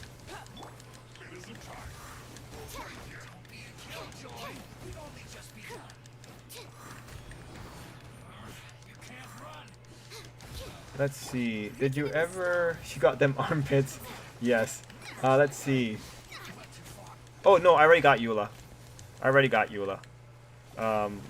Yeah, no, I was saving up for her and I got her. I'm like in the process of building her.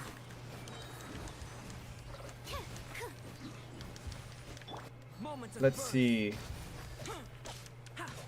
Did you ever hear of the car amphib? It's a Western version of Isekai, and the season 2 finale from last Saturday became dark. Oh no, I haven't heard of that. Oops, should have been paying attention. Should have been paying attention. That's my fault. Enhanced animal module 7. Yeah. Cool. That's one down. Anyway. But yeah, Vance, if that's the person, yeah. I would like Izuku to get Bakugo quirk from him using One for All, and Bakugo gets mad and betrays Izuku, and that's what's happening. Boom. We now know the ending. Yeah, no, that's too basic. That wouldn't end up happening. Fate is upon you. Like, at this point, the way that Hero Academia is setting it up, like, Hero Academia is limiting the amount of tomfoolery that can happen with One for All.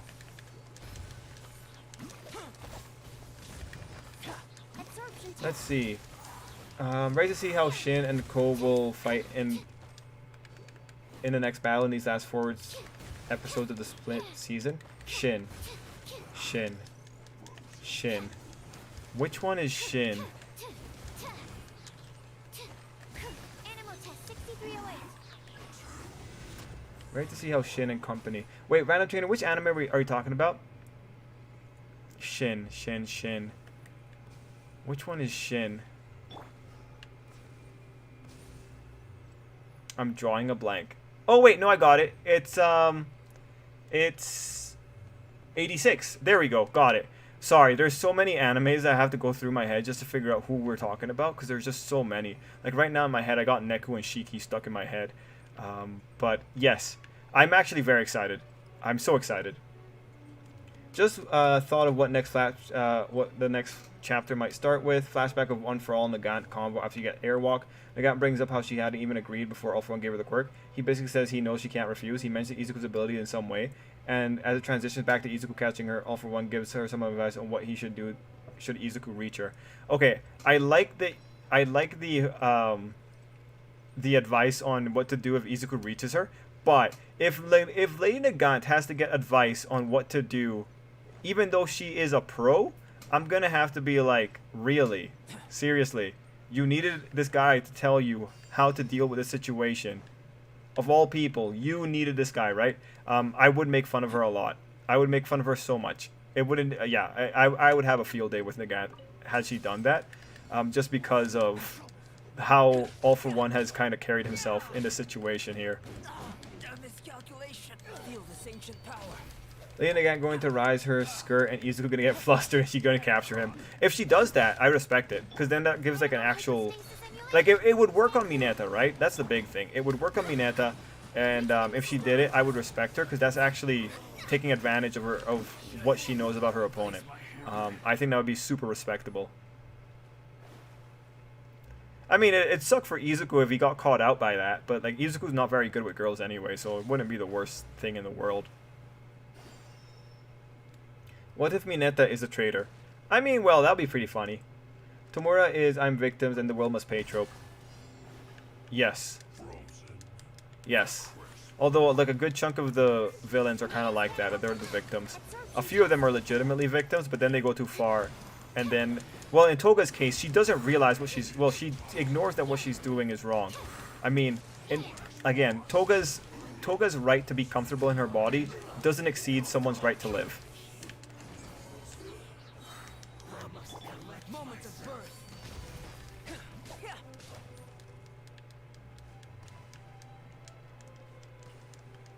let's see, like Food Wars with the make you say it's delicious foreshadowing never showed it, so we never actually see Izuku become the greatest hero. But Food Wars had to get cancelled. Man, if Your Academia has something comparable to Food Wars, I'm gonna have a field day with that. 100%. I won't let that. I won't let him. I won't let him live it down if that happens that way. Man, I'm still bothered. The author saying that he ran out of time to draw what he wanted to draw in Food Wars 3 epilogue chapters, and it's like, guy, you wasted one of the epilogue chapters on a whole lot of nothing, and you have the goal to say you ran out of time. Like, priorities, man. This is why you got canceled. It's because you don't know your priorities. But yeah, no, man. Like, oh, still bothered. Still bothered. I mean, it was okay. I was able to make good content from it, and that video did support the channel for a good period of time, but oh, still bothered.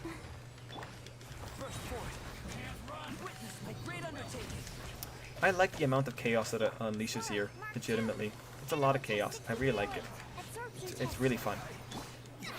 I'm enjoying my time. Is there going to be a part 2 of My Hero Academia this season? Yes.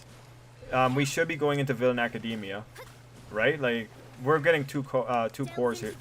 Yeah, we're getting 2 cores this season, I believe.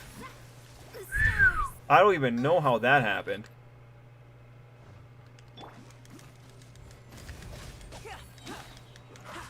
Let's see. The Amphibia creators are also big fans of anime. Like, all the episodes are Disney Plus now, and since you like skipping around looking up the season 2, for now, I promise you would be interested.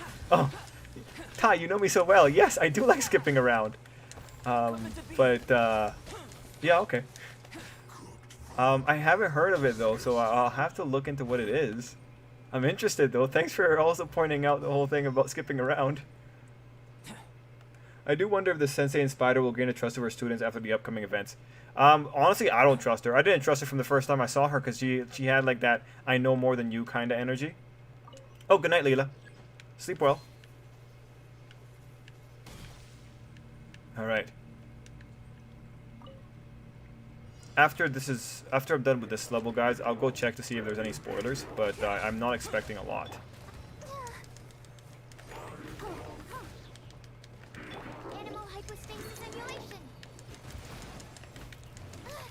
Oof.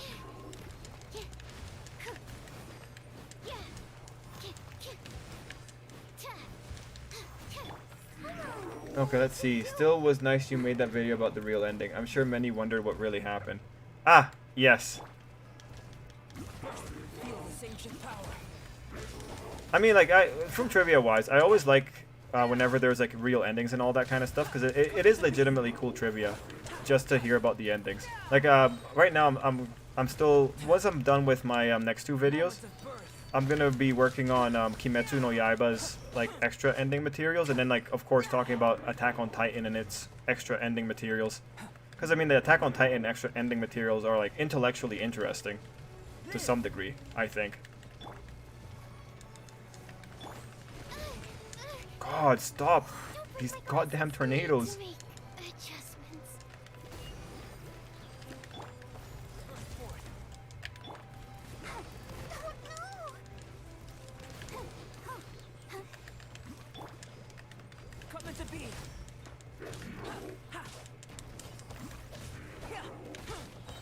Let's see, plot twist.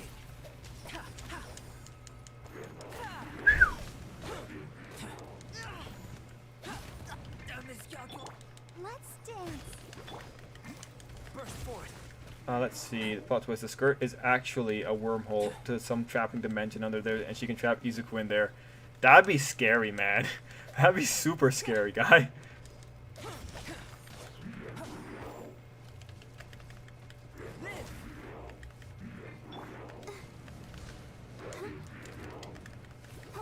Man, Barbara's really hardy in this one.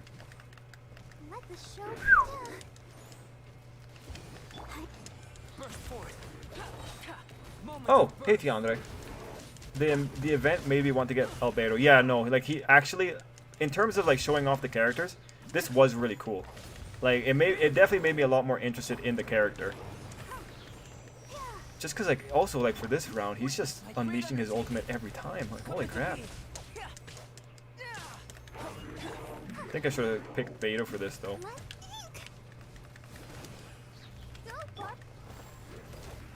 The good thing here, though, is that I'm able to talk to you guys while also ignoring what I'm doing on screen. Let's see. Creator Mineta was promised a head. The arm cannon just allows him to shoot it out of people instead of originating it from himself. This event made... Okay, I got that. I'll also back up that recommendation. I personally really enjoy Amphibia. Oh, okay. Well, that's a lot. That's a lot of recommendations here. And from two trusted sources. I think MC get her arachnid power from episode 21 or 22. Oh, okay. Cool, cool, cool. Yeah, it does look like she'll be forever hated by them after all of them got either kidnapped or sold off to the elves. Plus, the elves aren't helping their cause because they never interact with them. I saw a funny meme, and ever since then, I've just been wondering, like, oh shit. It was like a meme showing yin-yang dispositions, and like the elf guy was fully just dark. So it's like, oh, this guy must be like horrific evil. I can't wait to see what that's going to end up looking like. Food Wars ending would have been better if they changed only the dialogue in the last panels with her destroying the wall, saying his dish was delicious. That would have been better. I think that would have been more conclusive for sure. Oh, hey, Black Fox. 7 Deadly Sins sequel is Duo Demon arc. It's in clear. Yeah, I read the chapter today. I am very interested. Just marathon most of Invincible. Personally, I think the Attack on Titan's extra pages do nothing but hurt the series. I've seen some people try to argue that the ending shows how fighting is just human nature and therefore history repeats itself. Some of these things got steadily more ridiculous. Trip, I think you missed the second part of my skirt plot twist. Oh, okay.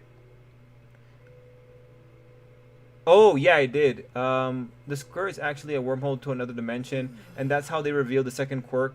The second's quirk is just domain expansion from Jujutsu. Oh, okay, gotcha. Amphibia is basically 3 girls who are best friends are isekai in the world with humanoid amphibians and giant insects. I thought it was going to be a regular Disney show, but there is real stakes. Okay, but I think that is just flat out wrong. The Attack on Titan ending shows the history repeat itself simply because a tree exists.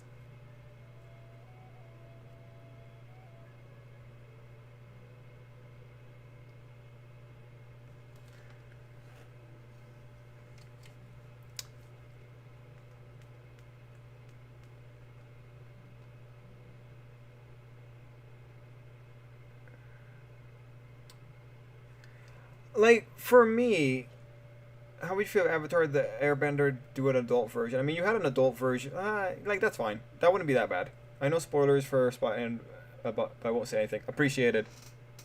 Oh, yeah, random. Then, yeah, that meme format. Yeah, I saw it for one of the Spider episodes. I want to talk to White Despair here about that Attack on Titan.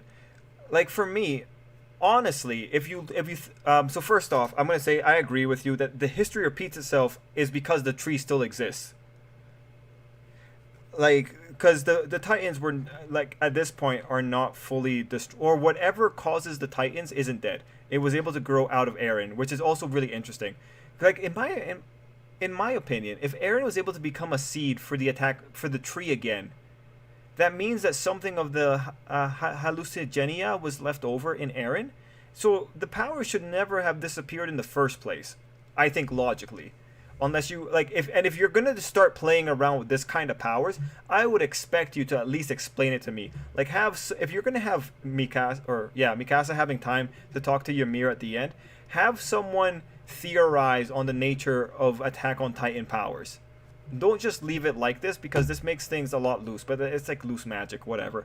But going back to this, when you think about it, what did Eren really do in the Attack on Titan ending? He didn't make a statement about war. He didn't challenge people's beliefs about war. He didn't change anyone's opinion about war or fighting. He didn't go to Marley and tell them, like, hey, let's be peaceful. Like, even Armin, being the one that was going to be a diplomat, Armin was coming from a position of weakness, and he was going to ask for mercy for the dominant force. That said nothing about the countries that survived this whole thing.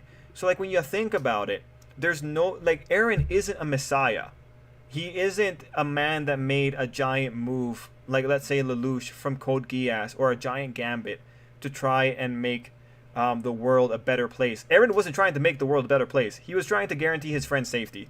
When you have that kind of reality, it makes total sense that after a century or so, people would fight again. because you never took away the fundamental things that cause war in the first place. Like, Marley was still going to war with other people. Like, even when you look at who was there on Paradise Island, when who was there, it was the Japanese people, or like what the Ackerman, like whatever the Azumabito, I forget what their name, but the Japanese, we'll call them the Japanese people, and they're ultimately there because they want resources. The island was sitting on resources. So when you think about it, the fundamental drives for war were never removed.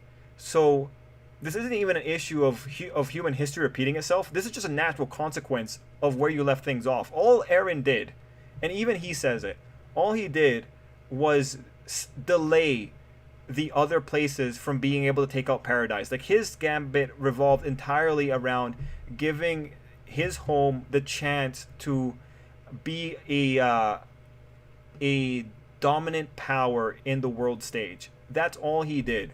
There is no idea of peace was ever going to be maintained here. So when we come back into it, seeing that place getting carpet bombed, honestly, that's just a natural consequence of time going by when you don't have any kind of like strong leader coming out of it. It's a natural consequence. And then with White Despair's comment there with the tree, yeah, like that's probably the part that's going to say like the Titans are going to come back again.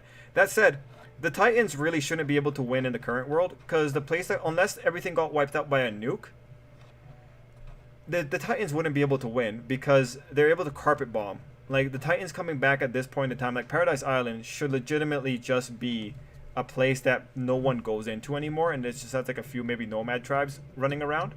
But the Titans shouldn't actually be able to create a lot of trouble. Like, honestly, if you want to bring back a Titan during the current era, I could really see that the kid at the end of the chapters going to a random city center and turning into a Titan and wrecking the whole place before running away. That would have to be what the Titans do if they were gonna go and wreck the world. They would have to be really strategic with how they attack, because they wouldn't be able to survive against modern development. Saw a video of a fight in Antigua. Then a guy busts out a cutlass. The other guy takes it, slaps him, and is go with it. The memes were immaculate. Oh, nice. I love bush fights, man. Yo, T. Andre, just because I want to let you know, Going Rogue is from Trinidad. So we got another Caribbean buddy here. The cycle is repeating itself because a young boy is walking to the giant tree. This has nothing to do with human nature. Yes, agreed. Attack on Titan tries so hard, but but the cycle is going to be different. That's one thing I would say. The cycle is going to be incredibly different, because from what I understand, the world outside of that island could be massively developed. Also, I think it's a gigantic L on the people of that island, that they were given a head start on resetting, and they lost the technological race such that their town, their civilization was destroyed, and nature took over again. Attack on Titan tries so hard to convince you that Titans are the biggest issue, just to say nope at the end. 5 favorite My Hero Academia ship? Oh, okay. Izuku and Fuyumi, Momo and Todoroki, Kaminari and Jiro, Kirishima and Mina, Ochako and Bakugo, Ochako and Izuku. Izuku and Suyu, but Izuku and Suyu don't get anything else anymore. Also, the main female character in Amphibia is voiced by Brenda Song. Oh, nice! Who I had a childhood crush on. I understand that, Ty. I understand that. She does a very good job, and they even had a weighted armor reference in the second to last episode. Nice! It was Eren's attachment to his life that makes a new hallucination in a tree. Interesting. That's an interesting interpretation. Eren was just showing off his black Air Force energy. What did Eren do at the end? Well, he killed 80% of the world. Why? Well, by his own words, it was because he always felt like doing it. Yeah, that's something that people, I think, really overlook. But Eren had no choice, because like in the final chapter, you see it. Eren's eyes twinkle, and he says it himself. Like, I just don't understand why people don't look at that one line. Eren doesn't know why he did the things he did. He's like, oh yeah, it just kind of felt good at sometimes. And it's like, bro, he was manipulated from the very beginning. Like, why are we not talking about this? Why are you getting mad at this kid? The kid's a victim. He was victimized by himself. Ironically enough. I just don't get it. I know they're small panels, but they're so critical. I'm also in the opinion that Light should have won in the end of Death Note. I don't like Nier at all. Black Air Force energy requires logic. Deku Mirko and Deku Fuyumi. Nice. Then why did it take so long to regrow? Ah, but the tree? But the tree's a tree. Trees take a very long time to grow. I mean, like, how long does it take to actually grow a redwood? Because that's I think the only thing we can compare, right? How long does it take a redwood to grow? Like, a tree taking long to grow doesn't really surprise me. Okay, so after growing the base of its root system, which takes 2 years, following the planting in the ground, a healthy redwood will grow around 5 feet each year and can easily reach 150 feet within a person's lifetime. So 5 feet each year. After 20 years, that's 100 feet. That's not a lot. 100 feet's not a lot. That's like, that's 16 of me. Is that a lot? No, not really. No, that's not a lot. 100 feet, that's not a lot.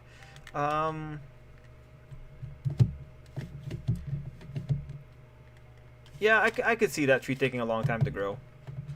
I could see it taking a long time. Like that doesn't really bother me too much. Nothing I hear about Attack on Titan sounds like a well-written story. Oh, hey, Seth. It's alright. I think at the beginning, before before you go into human versus human, I think it's fine. Like it's got shock value, right? I think if it stayed as a survival story and ended with like the wipeout of all Titans, I think the conversation would be really different. Because if you stick it to a survival story, at the end of it, you're not talking about grandiose ideas like stopping war or dealing with the origin of Titans, and like even the conversation that you have on human versus human kind of change. If you have just a simple survival story, at the end of the survival story, you can be like, oh, thank God. Like even if everyone dies, you're like, wow, yeah. Even if everyone died here, at least there's no more Titans and everyone's okay. If you kept it to just a survival story, that would have been pretty cool. Heck, if you even go the direction and say like at the end, the people, that scene where Aaron's looking out at the ocean. If you even ended Attack on Titan with like, wow, there's a whole world out there, and you ended Attack on Titan on a note of, let's go see what's in the rest of the world that's been ravaged by Titans, I think that'll be quite alright. A good example would be Cage of Eden. Cage of Eden, that's the one, yeah. Cage of Eden is a hardcore survival story, and mind you, I do think got rushed at the end, but Cage of Eden's survival story is legitimately interesting, and the scope, that's the big thing, it's scope crawl. You want to keep your scope controlled. If you keep your scope controlled, you're going to end up with a really satisfying story in the sense that the goals that it set out at the beginning are the goals that it reached at the end. And if you look at Cage of Eden, honestly, Cage of Eden deserves an anime adaptation. But Cage of Eden, it starts with a bunch of kids on a flight they were on a school trip, I believe, and they were going back to Japan, and they crashed on this island where there's all these prehistoric animals, like dinosaurs, just a lot of, saber-toothed tigers, like a lot of crazy things, and they have to survive there. Through Cage of Eden, you see survival, you see the human condition, you see human corruption. You have like a pretty interesting villain in how he manipulated everyone on one faction. So when you look at that, it was pretty tight. Now, Cage of Eden, in explaining how the kids ended up on that island, created a very interesting situation, which, at the end of the day, because it came so late in the game, I'm like, interesting. It's interesting, very interesting. But the ending of Cage of Eden is pretty much achieving the goal that those characters set out in the first arc. When you have that kind of thing there, that's pretty great. That's pretty great. It's a pretty concise thing, and overall, Cage of Eden ended up being a pretty tight little story. Although again, it did have its flaws, and it did, I think, get rushed at the end. But it's a good example. With Cage of Eden, it's one of those stories that the quality that you started with at the beginning is the quality you got at the end. So it was very consistent in that regard.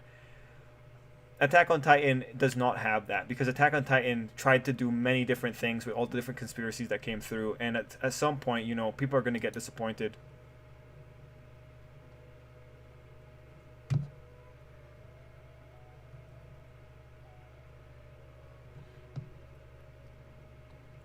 He He doesn't know the reason because there's no reason. He's just himself victimizing him because his future self victimized him. I'm more into Seven Deadly Sins than Attack on Titan. Imagine if Yumi not well. Seven Deadly Sins is really it got a little bit bad at the end because it just got drawn out. But the current sequel is pretty alright. Imagine if Yumi, Natsu, and Rei just ran into the fight and apologized to Toya stopping him, which shows Dobby wants love from his family but never provoked with him to start back. Which he explains. Oh God, where are you? Which he explains why he did everything and what happened and why he survived. Before I say, Endeavor and Shota was about to kill him before they step in. Okay, gotcha. You know, Mineta x Momo is the one true pairing, along with Nagant with Overhaul. Yes, I am 100% Nagant and Overhaul. Could you imagine either of these becoming true? Horikoshi would be my favorite manga author. Would love the fan reaction. I think Nagant and Overhaul could happen. One thing I'm curious about is whether or not we'll see Toga's siblings. I assume she has some siblings because Curious referred to her as the first daughter of the Toga family. Yeah, I'm interested. I'm interested. We'll have to see. Ochako isn't in love with Izuku the man, but Izuku the hero. So that is why they don't get together. He later gets with either Mirko or Fuyumi. Matthew, you know, I always respect the intensity with which you attack this. Attack on Titan, the story of the maladjusted kid manipulating each other. Sounds interesting. Might check out Cage of Eden. Yeah, Cage of Eden, legitimately good. Until, so for Cage of Eden, honestly, the first couple of arcs are intense. Like you could like pick up Cage of Eden, and I would not be upset if you were to drop it after the first couple of arcs, because you know it has that middle period slog. But I think Cage of Eden gets a little bit unreasonable really when the more mystical aspect of how those people ended up on the island comes into play. So really with the villain arcs, once you get through the villain arcs, that's probably peak Cage of Eden, and then like the answer arc to what exactly is going on that island, that's where that becomes like a more your mileage may vary. So definitely for the first few arcs, I would 100% recommend it. But then with the caveat that the later arcs might become a little bit different. But again, not to the degree that Attack on Titan did. Because Cage of Eden's problems start and end. My words are so bad tonight. I've been talking. Like I have like over 3 hours of recorded audio content today. So I've been talking a lot. But yeah, Cage of Eden's problems start and end when they start tackling the final plot point. But I thought it was kind of endearing. It had a rhetoric that I thought was like, oh, this is... Yeah, I do kind of want to believe this is the case as to what happened. Because it was actually kind of heartwarming. It was a heartwarming rhetoric. But it's not for everyone. Well, I want to read Cage of Eden. I'm going to dip before I get spoiled by Trip. No worries. I was pretty good. Watch after they're done animating Attack on Titan, they announced they're airing Attack on Titan before the fall. Cage of Eden has actually interesting things going on. I dropped Attack on Titan because its human versus human drama bored me to death. Yes. Seth, I know many people were affected by that human versus human. Yeah, wait, the Spartoga background is still a mystery, especially where she received her training from. Was it her family or person she met on the run? I think it was person she met on the run. Fuyumi seems to have a quirk, so I'm curious. I think it's probably a fire ice type quirk because of her hair color. It might be like a little bit of mixture. Horrors of her techniques. I want to see Endeavor be confronted by the Just Look kid. Yeah. I think that'd be really nice as well. I want to see what Hawks is going to do with his voice recording. Like, come on, man. It's about time we figure out what you're going to do. I'm going to check for spoilers. What time is it? Oh, jeez. It's almost 11 o'clock. I'm back, and I started reading and saw them looking at teddies. I think I'll enjoy this book. Oh, nice. Yeah. Guys, if you start Cage of Eden, I would love to know what you guys think about it, like for the first couple of arcs. Because, again, man, like, it is intense, man. Toga is part of an ancient ninja family, probably. Oh, that would suck. I would not be in, man. I would not be in for that. Because that's just like, of course she is. Okay, is there anything on Hero Academia and 4chan? Why is this always the same, man? Why is it always... All we want is spoilers at a reasonable time, like everyone else. But never. We'll never get it.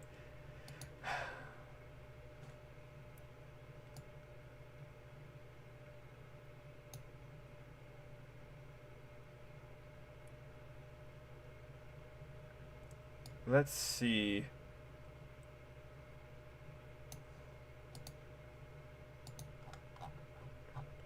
Yeah, I don't see any real big spoilers here. Too bad. Too sad.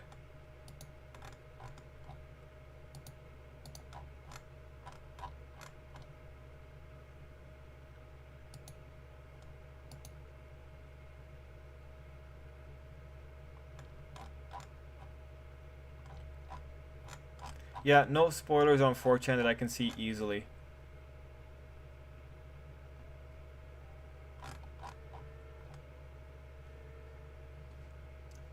Okay, and then nothing on Sushi either.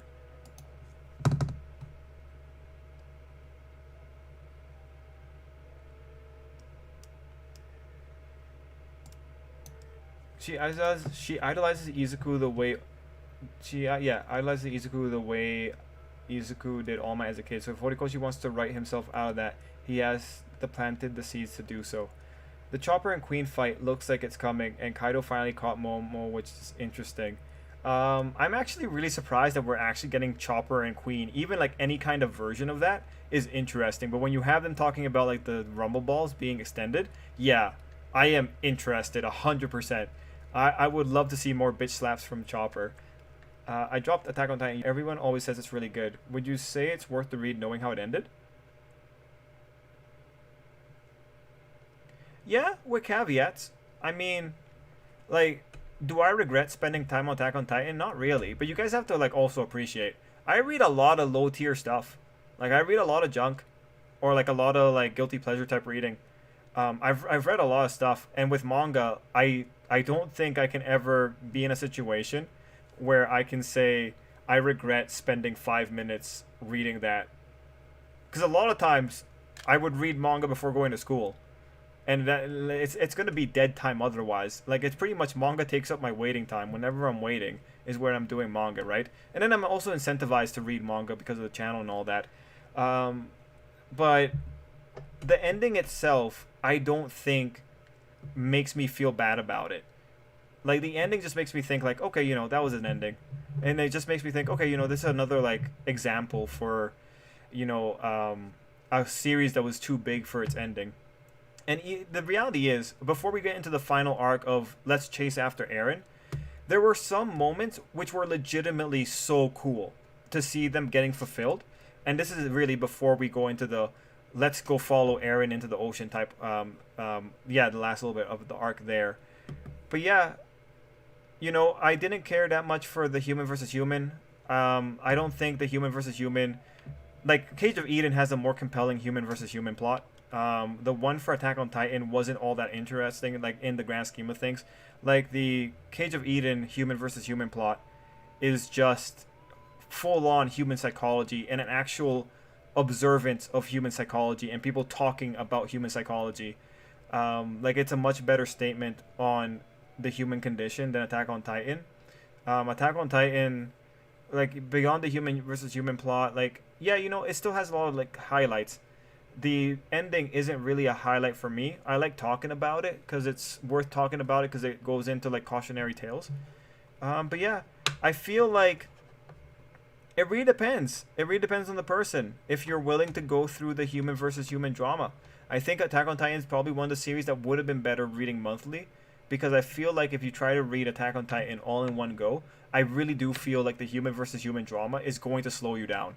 I really feel like you're probably going to get into a slog and you're not going to want to continue it. But if you have the break of a month between it, it makes it a little bit more palpable. So, Yusuke.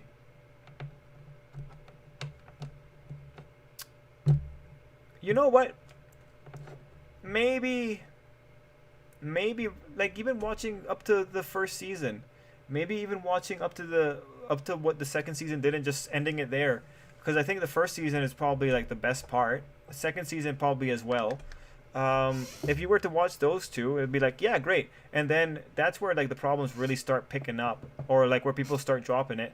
If you were to finish the first two seasons and be like, yeah, I feel okay spending time on this, that'd be a very different conversation. It's just like, it's tough. It's tough to recommend Attack on Titan knowing the history it had, because like again from my perspective, I was there on Attack on Titan. Like I was there when people were saying that the human versus human arc was just horrible or it was boring. I've been there when like the anime reviewers were saying, "Oh, is it over for Attack on Titan?" and all that kind of stuff. I remember all the doom and gloom, and the reality is the doom and gloom reflects the general opinion of the public at the time, right? Yeah, I, me personally, I don't regret reading it, but at the end of the day, it's one I have trouble recommending, just because of all the problems on the way to the end.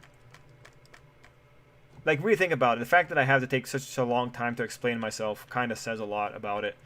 Continuing my guess on the chapter, I think Nagant is going to use All For One's advice simply because she had precautions in the case Izuku got close, but not if he actually grabbed onto her. I wouldn't be surprised if she underestimated Izuku due to All For One downplaying, not mentioning just how damn strong and fast he is, let alone the multiple quirks. I think All For One gave her very little info as some plan to manipulate her onto his side, more so than he already has.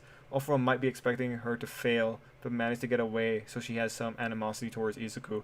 That's a giant plan, man. I'd be very surprised, but I would credit you if it came true. Who do you think is going to be the next villain in Dragon Ball Super movie? I hope it's cooler because it'll give us more info on the Frieza race. Oh, that'd be neat. It's probably going to be another variation of Frieza. Probably going to be Frieza coming in and being like, okay, I'm going to manipulate this other person to go deal with Goku and them. I'd be cool if we did some other universe stuff, though. If we go to, like, universe wherever Jiren is from and we, like, see some of the problems over there. But yeah, I don't know. I don't know otherwise. Whoever the villain's going to be is probably going to be adapted into Dragon Ball Super. Ah, yeah, Black Fox. We were talking about Cage of Eden. Wait 10-minute trip. It's almost midnight in my time zone, yeah. Before I get into it, I feel like surviving on an island would be doable for me. Not easy. Probably malnourished, but doable. Yeah, man. Yeah, like when I was looking at it, I was like, yeah, I could probably survive on an island. I know how to survive on an island. Again, probably get malnourished, but if I'm on an island with a lot of fowl, I'll be able to get this. I'll definitely be able to get the fowl. All I need to do is just find some driftwood, and because driftwood in islands usually comes with nets and all that. Find some driftwood, get some net, and then if it's the Caribbean anyway, get the driftwood, get the net, and just get some fowl, cook it up, clean it. That'll be probably a good one. I assume Toga had to learn it on the run because if she learned it before going on the run, then I expect Curious to have learned where she learned them from. However, this was not the case. Oh yeah, no, I agree. She had to have learned it on the run because she was a regular high school girl before that. I'm going in on theories because Izuku grabbing her is definitely flashback fuel. Nah, okay, Viz. I'm really thinking the flashbacks gonna, like, me and White Despair are definitely thinking flashbacks coming in for third user's quirk. I don't know if he would make a chapter full of flashbacks, but yo, you know, Viz Trio, if I recall correctly, was the one that Viz Trio, were you the one that said that there was gonna be a flashback to Izuku eating? Like, Viz Trio might be an inside person. Might be a person on the inside of this manga. Don't know. They got the energy for it. If her popularity keeps dropping, he may feel he has to.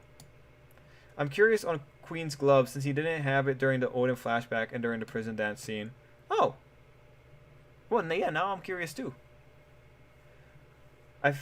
Oh, yes. Gohan has given good manga suggestions. I figure what Attack on Titan chapter... I forget what... Oh, you forgot, John. Okay. Toga really surprised me when she outmaneuvered a racer who was a pro hero. Especially the ability to hide her presence. That's some ninja skills right there, yes. Attack on Titan relies too much on vagueness. Yeah, definitely at the end there. Like, if we're looking at the expanded chapter materials, I still don't understand what the value is in showing Ymir imagining saving her daughters and letting the king die. Like, I don't see the value in that. Like, it's... What did the author want to show us there? There's nothing of value there other than a dead person's regrets. Like, that's still, like, the biggest waste of time I've ever seen. Speed's like, I would never recommend Attack on Titan to anyone. Deku like Uraraka, but doesn't know because he start getting flustered around the time. Because he does act that way about anyone, next to my final theory. Alright, going Rogue. Chip. Is that an elephant bird? Am I looking at an elephant bird right now? I feel it had great potential. Yes. I was recommending it to people, Black Fox, so I thought it was a really good survival manga. Suicide sounds preferable to being stuck on an island. Oh, come on, Speed. Come on. No, man. Come on. Give the island a try. Like, mind you, surviving on islands is miserable if you get sunburned. If you get sunburned, you're dead. But like, I can handle island sun for a while. I know my family can handle island sun for a while. I'd bet Tiandre could probably handle island sun for a while. Um, but otherwise, if the island sun gets you, you're gonna be living in you're gonna be it's gonna be a living hell. But if it doesn't get you, you'll be okay. And then again, you can get fish pretty easy if you're smart. If you're on an uninhabited island, you actually have better odds at hunting and fishing, just because the fish might not know to be afraid of you yet, and the animals might not know to be afraid of you yet, depending on how much natural predators there are. Like for uninhabited small islands, there tends to be some degree of stupidity within the local fauna, if you get lucky. What do I want to do here? Do I have? Oh yeah, no, I gotta look at Eula. Oh, new mail. What is up? What do we got? I hope it's something cool. Day of Destiny. From Fischl. Well, no. Whatever, Fischl. Whatever. At least you gave me crystal cores. That's actually...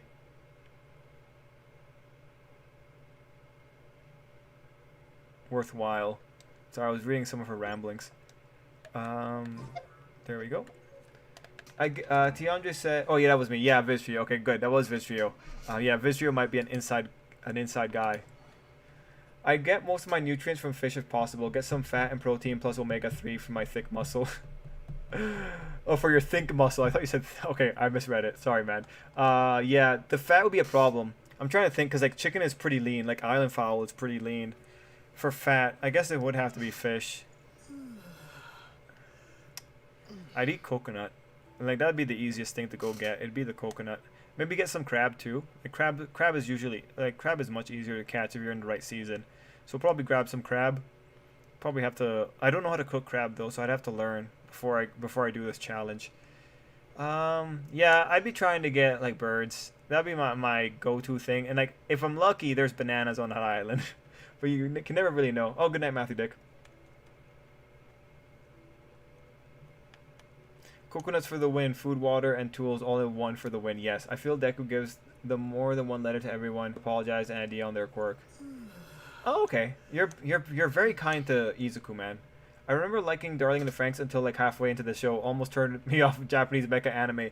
Tai, everyone had that opinion, man. Because like Darling in the Franxx is good up to episode 8 for sure. Episode 12, dicey, but still probably good. But then you get to episode 19. Episode 19, everything goes to the wall, man. Surviving on an island is harder than most places. Also, yes, sir, Trip. I ain't an equator person for nothing. Also, for island issues, are indeed some, but also salt. Both hasten dehydration. You know, I didn't think about the salt, man. Like, it's just because, like, I've always been very curious about how I would survive with salt water. And I came up with a system. Like, if I have a tarp, I'm going to be solid, because what I would do... it requires some engineering, but if I had a tarp and I'm on an island, I boil the water, like the salt water, right? The water goes to the top of the tarp, but mind you, I need a pot for this. Anyway, it goes to the top of the tarp, and then the water will roll down the tarp and it will fall into another pot. From that pot, I will then reboil it, because who knows what that tarp has, and I will drink that water. Mind you, it's not the greatest process. It's a 3-step process, but it's better than nothing. There's also some other little tricks that you can use on an island. You can get maybe like a cup of water after 2 days if you use a rock, and you have the rock precipitate into the cup of water. But it's still tricky. Like to get rid of salt water, like requires quite a little bit of effort. But boiling the water and removing the salt that way is probably the way I would go about doing it. If I'm lucky, I can find coconuts.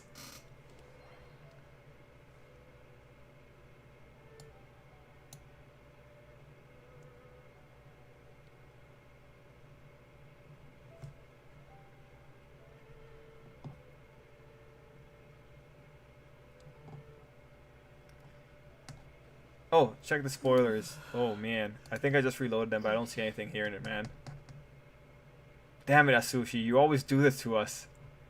You know we're captive. Oh, I hate you. My theory on Lady Gant using a small version of her rifle to open an overhaul's cell. Well, if that happened, that'd be cool. I don't know. Let's see. I signed back into Honkai, and darn, all these events. Yes, Sarge, there's so many events. Like, I didn't really get to play today, but I signed in this morning just to grab my dailies and then got out. Deku would have a goodbye letter mixed with quirk advice letter.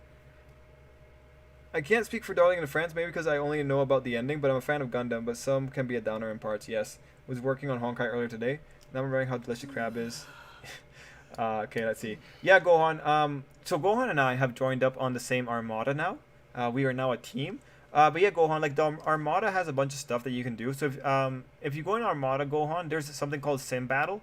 If you do Sim Battle, you contribute to the score, and you'll be able to get some free stuff.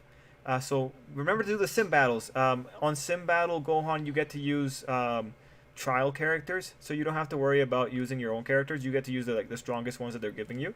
So it's fun. I don't know if you've already done it, but I would recommend doing it just because that does get us more cool stuff. I've been watching My Hero Academia review and analysis videos for a couple of years now. I had to pick something up from them, even if it's just making an insane amount of theories. Yes, Vitrio, that is the way to go. Make an insane amount of theories, because then it doesn't matter how often you're wrong. All that matters is how often you're right, because then you can just point people to the times you were right.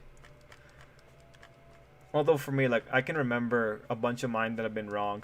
But I don't really mind. Like, at the end of the day, right? You're trying to predict what someone's going to do. I'm happy I've been right a few times. But at the same time, like, you know, we're also in a group of really smart My Hero Academia analyzers. So quite often we have quite a few people being correct. Like, Sarge has been right recently for quite a few ones. And I think Ty got something recently too. And I think White Despair thinks things through, so he most likely gets things at a high rate. I know I'm late to this, but gonna wait to see if there's a special edition of that Pokemon Arceus game. I feel like there would be. Then sandflies and lack of fresh water sources. If you had a metal can, you could desalinate the water or plastic. So you get water from tree leaves. Put bag on leaves. Yeah. That's another good one. Get the precipitation or transpiration from the trees. Also end up reading their line. What skill could possibly be more useful than that? Okay, almost finished with one. Oh, that's good, Gohan. Attack on Titan is a mecha anime on different. Only thing that's different is flesh than mechanic. Yeah, that's fair. That's fair. That's a fair way of saying about it. Mechas are so impersonal that's hard to get invested, especially the fights. You know, Speed, I don't have that. I don't have that issue, especially with Iron-Blooded Orphans. Like, Iron-Blooded Orphans did something to make the fights a lot more like visceral. Like, they had a different design methodology to those mecha. But yeah, for Iron-Blooded Orphans, I feel the human drama all the way throughout. And like with mecha, it's the only way you get the cockpit crushers. That's the only like. And for Iron-Blooded Orphans has some amazing cockpit crushers. Let's see. Mechas are so is that it's hard to get invested, especially the fights. Got that.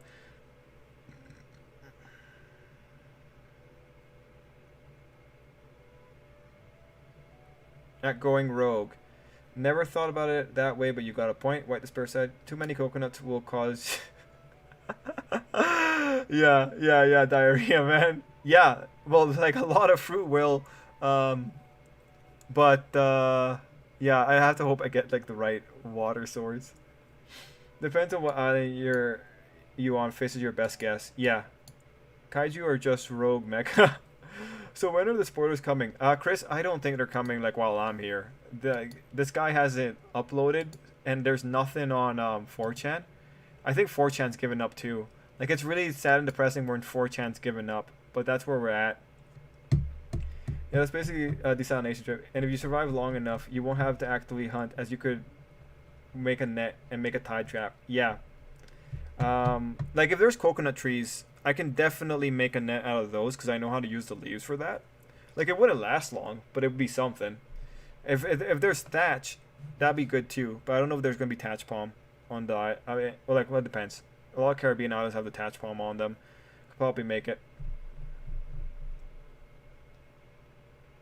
Oh, gotcha, random trainer. Interesting. I was right. Izuku joining Endeavor office. G Gundam had the best cockpit system. G Gundam had like definitely an interesting cockpit system, and birds carry diseases as well. Trip. Well, yeah. Like, I mean, most things carry diseases. Like, fish carry diseases too. Like, they have a lot of parasites if you're not careful. I mean, I'm not gonna mind.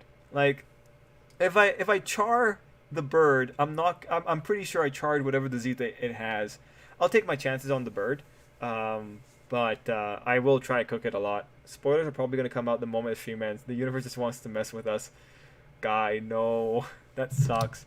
But I do have to go. It is pretty late. I can't stay till midnight my time. So I think I'll call it like 8 minutes, guys. So we'll just wrap up our conversations for like 8 minutes, and we'll call it a night. If we get lucky, they show up in those 8 minutes, but I don't think we will get lucky. We're not usually that lucky. Let's see. Did I get anything cool? So we're working on Pale Flame. Ah, yes, we got stuff. Wait, this is 4-star. Shit, it's not the 5 stars. Actually, I don't think I don't need Pale Flame anymore. I don't need to have a full set of Pale Flame.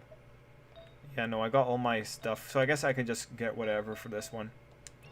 I want to have more leeway, but whatever. Let's see. Quality. Let's give her... Do I have anything with elemental recharge? Energy recharge? Let's see. That's probably the best one. So we'll give her that. And now we can start building. Let's start powering her up. So Eula's going to have an attack build. I know. Incredibly compelling content, guys. But yeah, this is pretty much my life. It's just building up the characters whenever time comes. Best robot fights are the Autobots versus the Decepticons. Optimus Prime is no joke. Even though the movies were crap, the fight scenes were good. Optimus' growing aggressiveness was great character development. Okay. Thoughts on summer animes being pushed back to the fall season? Oh, I forgot to check that. Which ones got pushed back? That's what I need to know. And really sorry about that, Random Trainer. Today was busy, so I forgot about all the things I had to do. Heck, today I wanted to watch anime, but I didn't get to do that either.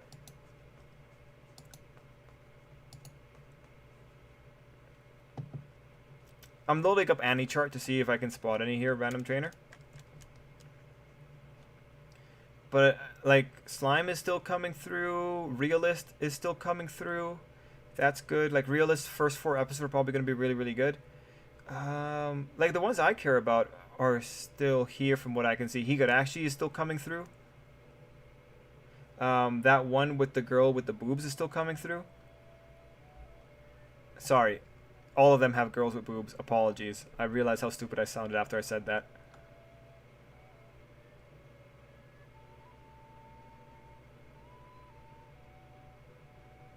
Let's see. Just looking at the listing here, and I'm not seeing anything that's really standing out. I'll look to your comments, man.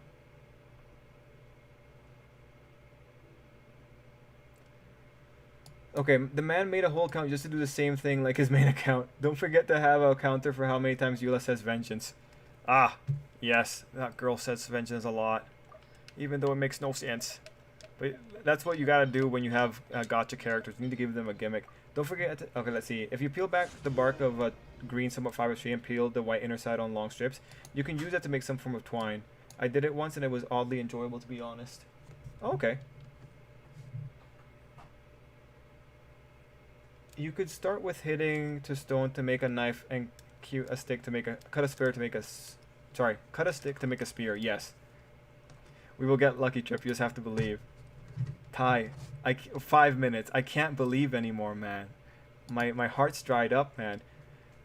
Optimus getting tired of Megatron shit is hilarious. I mean, I would too. Like, if I had a villain that kept coming back, I'd be tired. The only person that, or the only character I've ever seen have a lot of patience for his villains is Batman, ironically enough. All Might died when Izuku yelled at him and he died from a broken heart. Oh, that'd be sad. I still need a crit rate crown on her and a golden physical damage cup. Oh, that's what I need. It's the physical damage. I forgot. Okay, so that's what I'm actually looking for. So... I mean, I got attack now, but that's the best I got. Yeah, no, physical damage all the way. Oh, damn it. I probably have physical damage on another cup. Oh, whatever. If I get the physical damage cup, I'll be able to pack it on. I'm not building for crit. Maybe I should be building for crit. I got a few crit damage things here.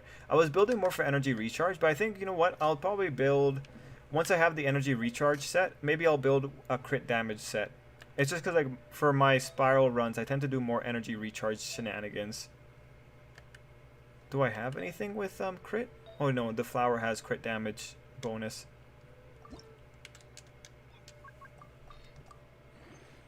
I'm gonna finish a few more episodes of my anime, then go to sleep. Gotcha, going rogue. Final thoughts. First page of the chapter is a flashback explaining third quirk. Also, All For One is the main villain of the arc, and he gets taken down this arc. Does benefit Shigaraki like all other arc villains before him.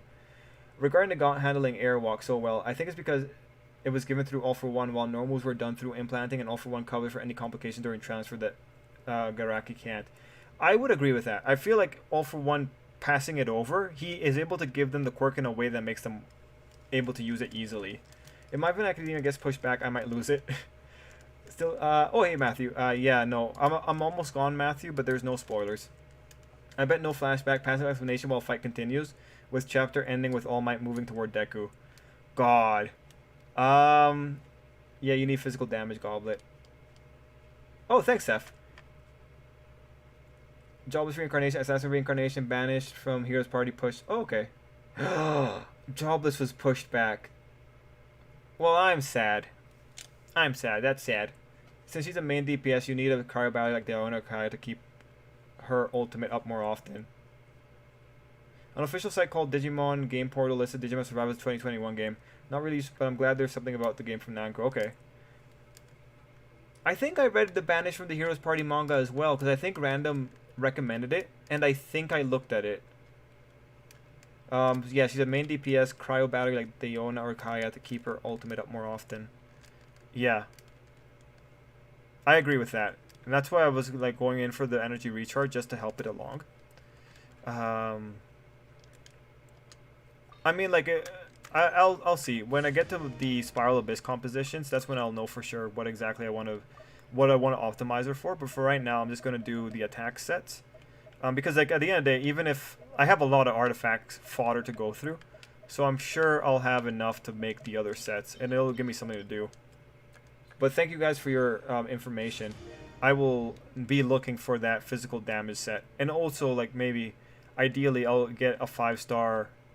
If I'm lucky, I'll get a 5-star. The 5-star feather for her.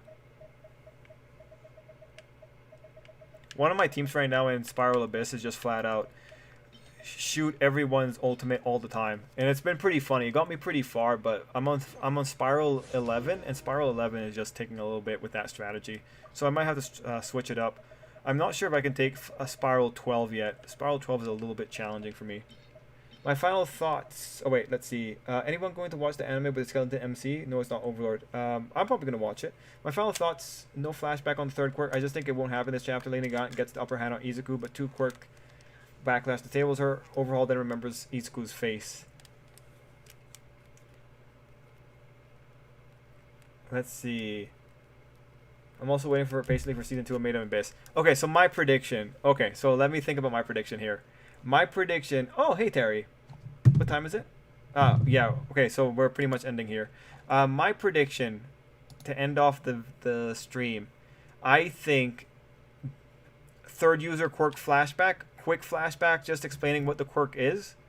Because I feel like we need to know what the quirk is so we know the ramifications of Izuku doing it. So we're gonna get that, and then I feel so that happens. Izuku blunders with Izuku blunders with Nagant, letting Nagant hit Izuku hard, and I feel like the chapter ends off on a cliffhanger, right? So it's probably gonna be like Izuku in a really tough spot as the cliffhanger, if I was to give an opinion. But for now, or either that or someone comes to the rescue at the last minute. Bakugo. But otherwise, the only thing I feel really confident about is really... Well, you know what? Nagant might also run away. But yeah, I feel confident about the flashback to third user quirk.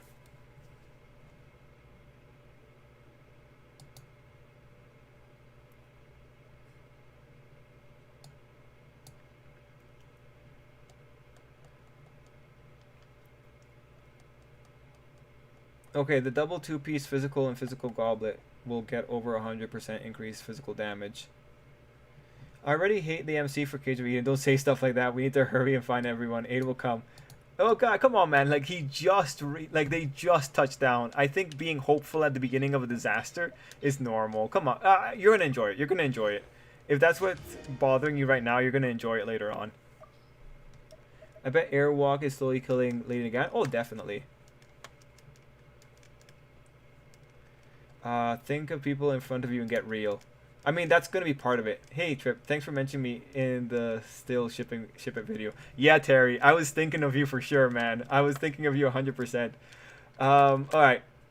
So, going back here, just trying to make sure I catch everything. Yeah, for you, Tiandre, I think you're gonna enjoy it because like this is part of the character arc there, just getting a little bit more real with the situation.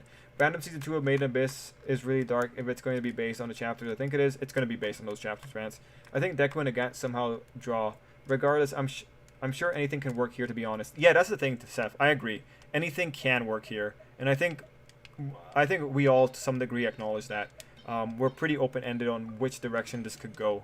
Like, again, the only thing that I feel is certain is Stain being a person that has to be chatted with at some point. It's all a matter of how Stain comes into this whole situation. The double two-piece physical goblet artifact sets up work for a lot of characters. Yes. I might be banking on the dimensional skirt so we get the domain expansion reveal. Okay, that's Viz Trio's insider intel, guys. I'm ready. Sounds like cannibalism is to follow Cage of Eden. Well, who knows? Who knows? Okay, let's see. Do.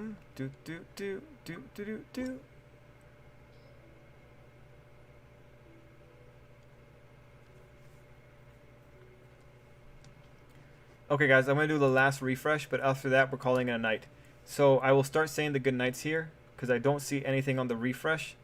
Damn it! Come on, Natsushi. All right, so I'm saying good night to Random, Speed, Viz Trio, the Insider. Oh, this is funny. Kim Kardashian is being sued by former gardeners and maintenance workers. Okay, anyway, good night to Seth. Good night to Gohan. Good night to Vance. Good night to John. White Despair, Tiandre, Terry, Speed. I think I got Speed earlier.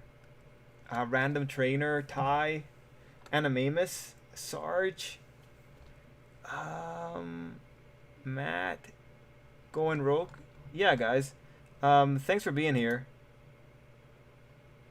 Bro, I know I'm what some people would call cold or heartless, but I am I'm about reality. If I get put into that situation and see that shit, first thing I'm gonna do is get ready to stab shit and hiding and maybe finding people.